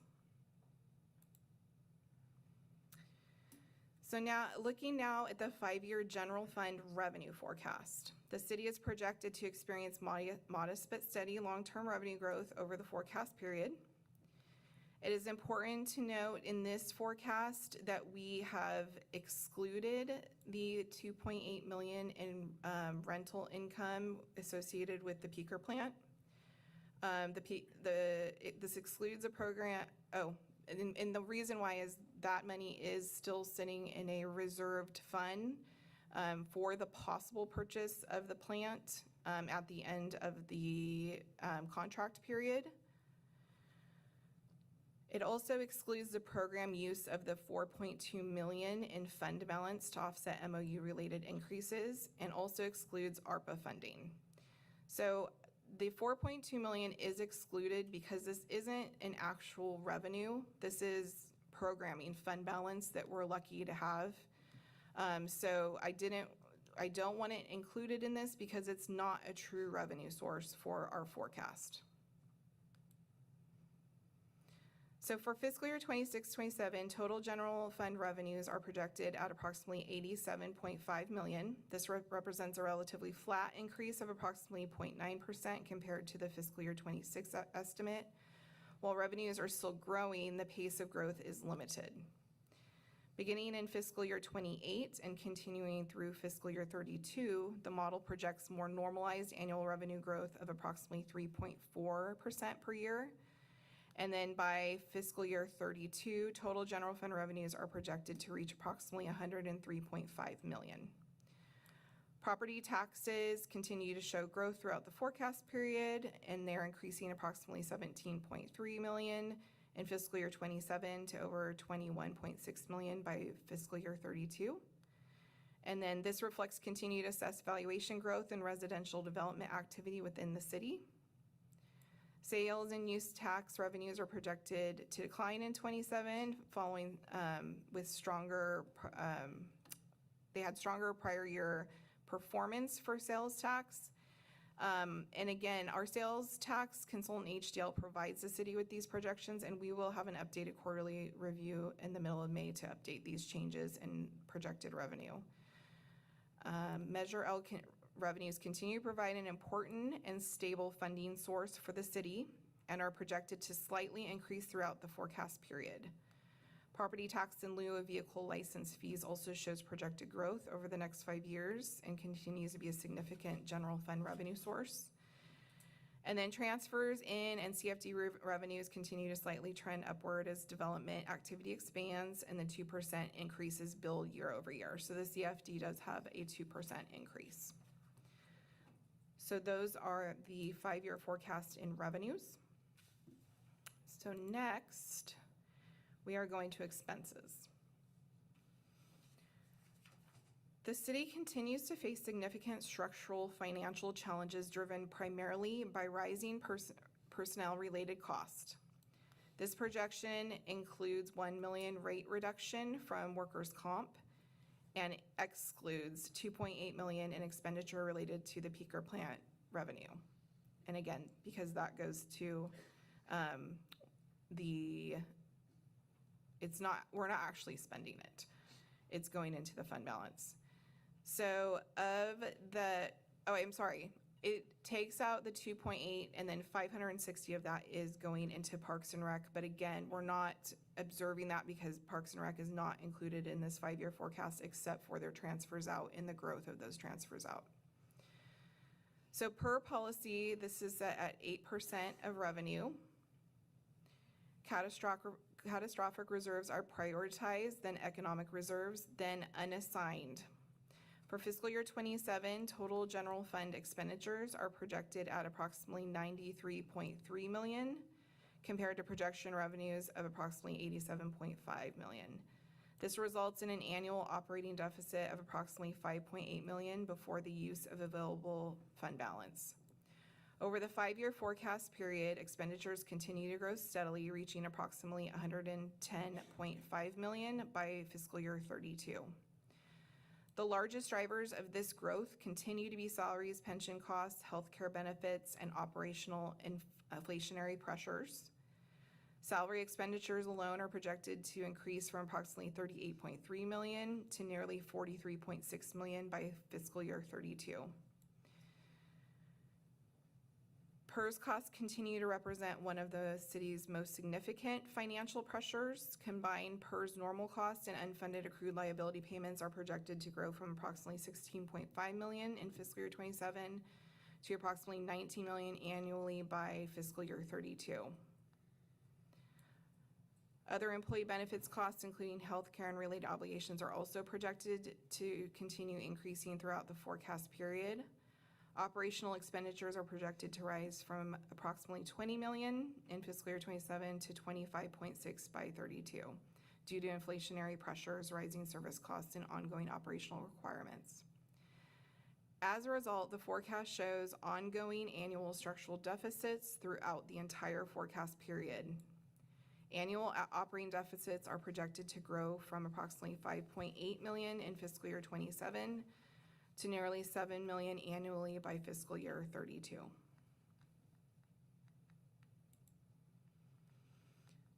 So although the 5-year forecast shows ongoing structural deficits within the general fund, the city does currently maintain several reserve and stabilization funds that provide short-term financial protection and help support long-term fiscal stability. So the first two categories shown here on the city's catastrophic reserve and economic reserve. The forecast shows these reserve balances remaining relatively stable through fiscal year '29. And again, that's because we do have additional fund balance that we're going to draw down from for the MOUs. However, beginning in fiscal year '30, the forecast assumes those reserves would be fully depleted if structural deficits continue without corrective action. The city also maintains separate Measure L reserves tied specifically to Measure L revenues, and so those are staying stable throughout. The Pension Stabilization Fund, which serves as an important investment to help offset future pension cost increases and manage long-term PERS liabilities, is projected to gradually decline over time as it is utilized to help stabilize the pension-related expenditures and support the general fund. So and again, this is in this projection. When combining all reserve and stabilization categories, the city's available resources are projected at approximately $46.8 million in fiscal year '27. However, as ongoing annual operating deficits continue throughout the forecast period, those available resources are projected to decline significantly, falling to approximately $18.5 million by fiscal year '32. It is important to note that if the city needed or wanted to start utilizing the Pension Stabilization Fund in fiscal year '28, that the budget and fiscal policy would need to be amended by council to remove the 70% funded threshold. In addition, the PERS actuarial has the annual unfunded liability increasing annually until 2035, where it caps then steadily declines until '45. So that, and I put that note because we'd have approximately $18.5 million if we kept on this trajectory, and we did, and council did decide to draw down on the pension stabilization fund. I wanted to note that our unfunded liability payments are going to keep rising until they cap at 2035. And then after 2035, they will start declining every year until 2045. So that is PERS projection as of the current fiscal year. So this chart provides a visual overview of the city's available reserve and stabilization resources throughout the 5-year forecast period. The purple line reflects the combined ending balance of the city's major reserve categories and demonstrates the long-term financial trend if current structural deficits continue. As shown on the chart, available resources are projected to peak at approximately 47 million in '27, and then steady decline throughout the remainder of the forecast. The chart also includes the city's catastrophic and economic reserve shown in orange. The Measure L catastrophic and economic reserves are shown in green, and they remain relatively stable and continue modest growth throughout the period. Measure L does have their own, and I want to explain this to you, Measure L does have their own fund balance. And if we leave the expenses as they are in the Measure L fund, then they will continue to have a fund balance. Obviously, Measure L has a lot of law enforcement, fire, has parks expense, it has library expense, and we can always move expenses out of Measure L into our general fund. So we can keep a fund balance in it, but at the end of the day, this model has it staying as is, but that is fund balance that can be used per the policy if we need it as well. But it's a very low balance. It's 1.6 million.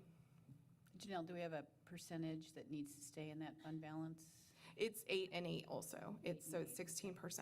Okay. Of annual revenues. Got it. So here's a second graph, and this one is just depicting the pension stabilization fund. So this actually shows our stabilization fund and only, because obviously we are still going to get some revenues from our investment earnings, but we reached the peak balance this year. This is actually our balance as of March of fiscal year 26, and I update a report every month with our earnings or our losses. This growth is primarily driven by the annual investments, like I said, earnings, which continue to generate additional resources within the fund. But if council decided if we want to use the PARS fund to help with our structural deficit, you can choose, again, to amend the budget policy. So if we started drawing down on it, and it assumes that we will have to in fiscal year 28 to offset the pension-related expenditures within the general fund. So the annual draws from the fund are projected to begin at approximately 4.6 million and gradually increase to approximately 5.2 million annually by fiscal year 31. And then even with these planned drawdowns, the pension stabilization fund is projected to maintain a substantial remaining balance throughout the forecast. By fiscal year 31, the projected ending balance remains approximately 16.8 million.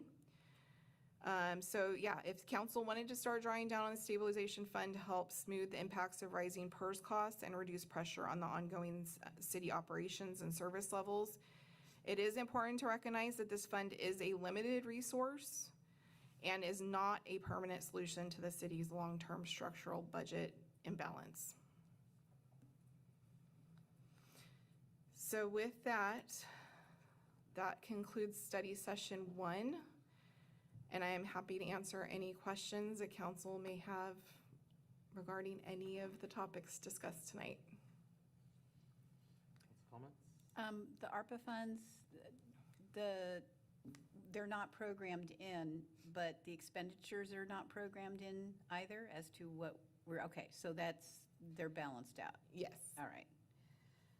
I got one question. Councilmember Nakanishi. The 5-year forecast, would you put that one up where it has revenue, expenses, and minus? Oh, okay, right, this is good, okay. At the end of this fiscal year, we've spent 4.2 million more, is that correct? Mm-hmm. Is that right? Yes. It's interesting. Several years ago, when we projected this, it would be good right now, but we must have spent quite a bit of money, haven't we, during that time? Well, The other question I have is, we have reserves. I'm asking this question, I'm not saying we're going to use it, all right? You stated a pension stabilization fund. How about the reserves we have? We can use that, can't we?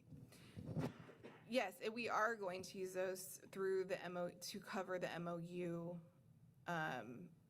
escalated expenses that we don't have the revenue to cover as of right now. How long are we going to use the reserves? We will get through the next 2 years. 2 years. That's what we're going to do. Yes, we will get through the MOU. If our projections are correct, because the thing that could adjust that is, let's say our expenses come in way lower than what, the departments say they needed, which is doubtful. But it could increase our fund balance a little bit. It depends on what the actuals come out to at the end of the year. But as of right now, the projected fund balance that we will have at the end of fiscal year 26 will be $8.2 million. Thank you. Yes. Can you go back to the slide about sales tax revenue increases and decreases? Yep, nope, I think that was the one. There's enough charts in here, that's for sure. I know.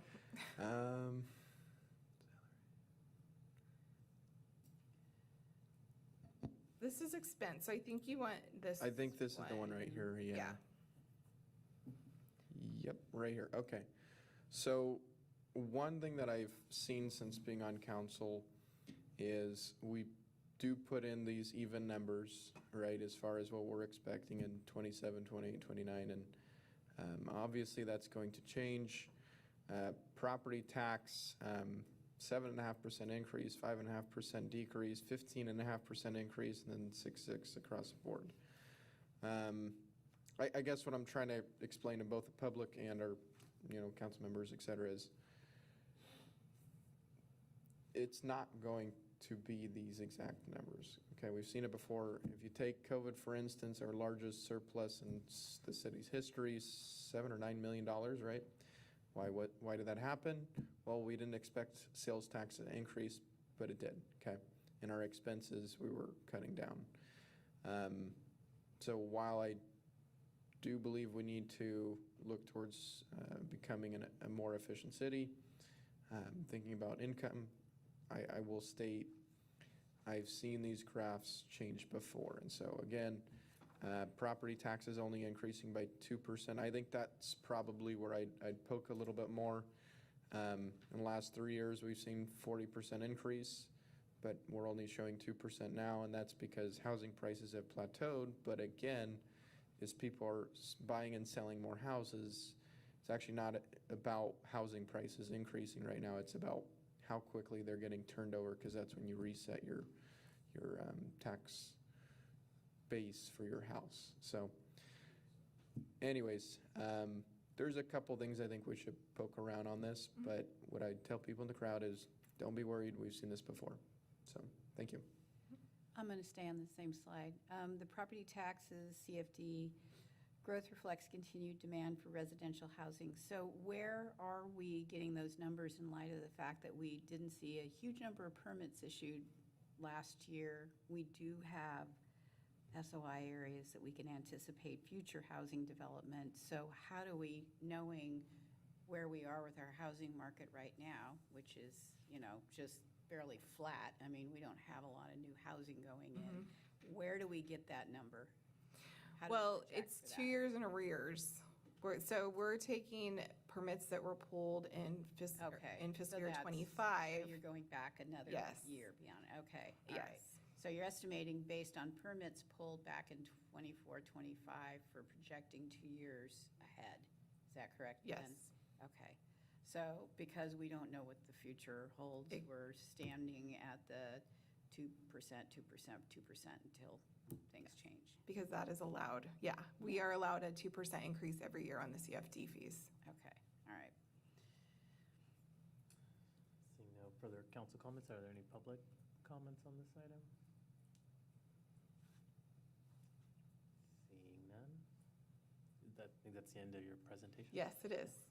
Oh, great. Thank you, Janelle. Thank you. Yeah, thank you. Could we, if you haven't already, could we get a copy of this? Of course, yes. And then for other study sessions, is there any chance we could, if we could get it some time in advance, that would be great. Yes, definitely. Great, all right, well,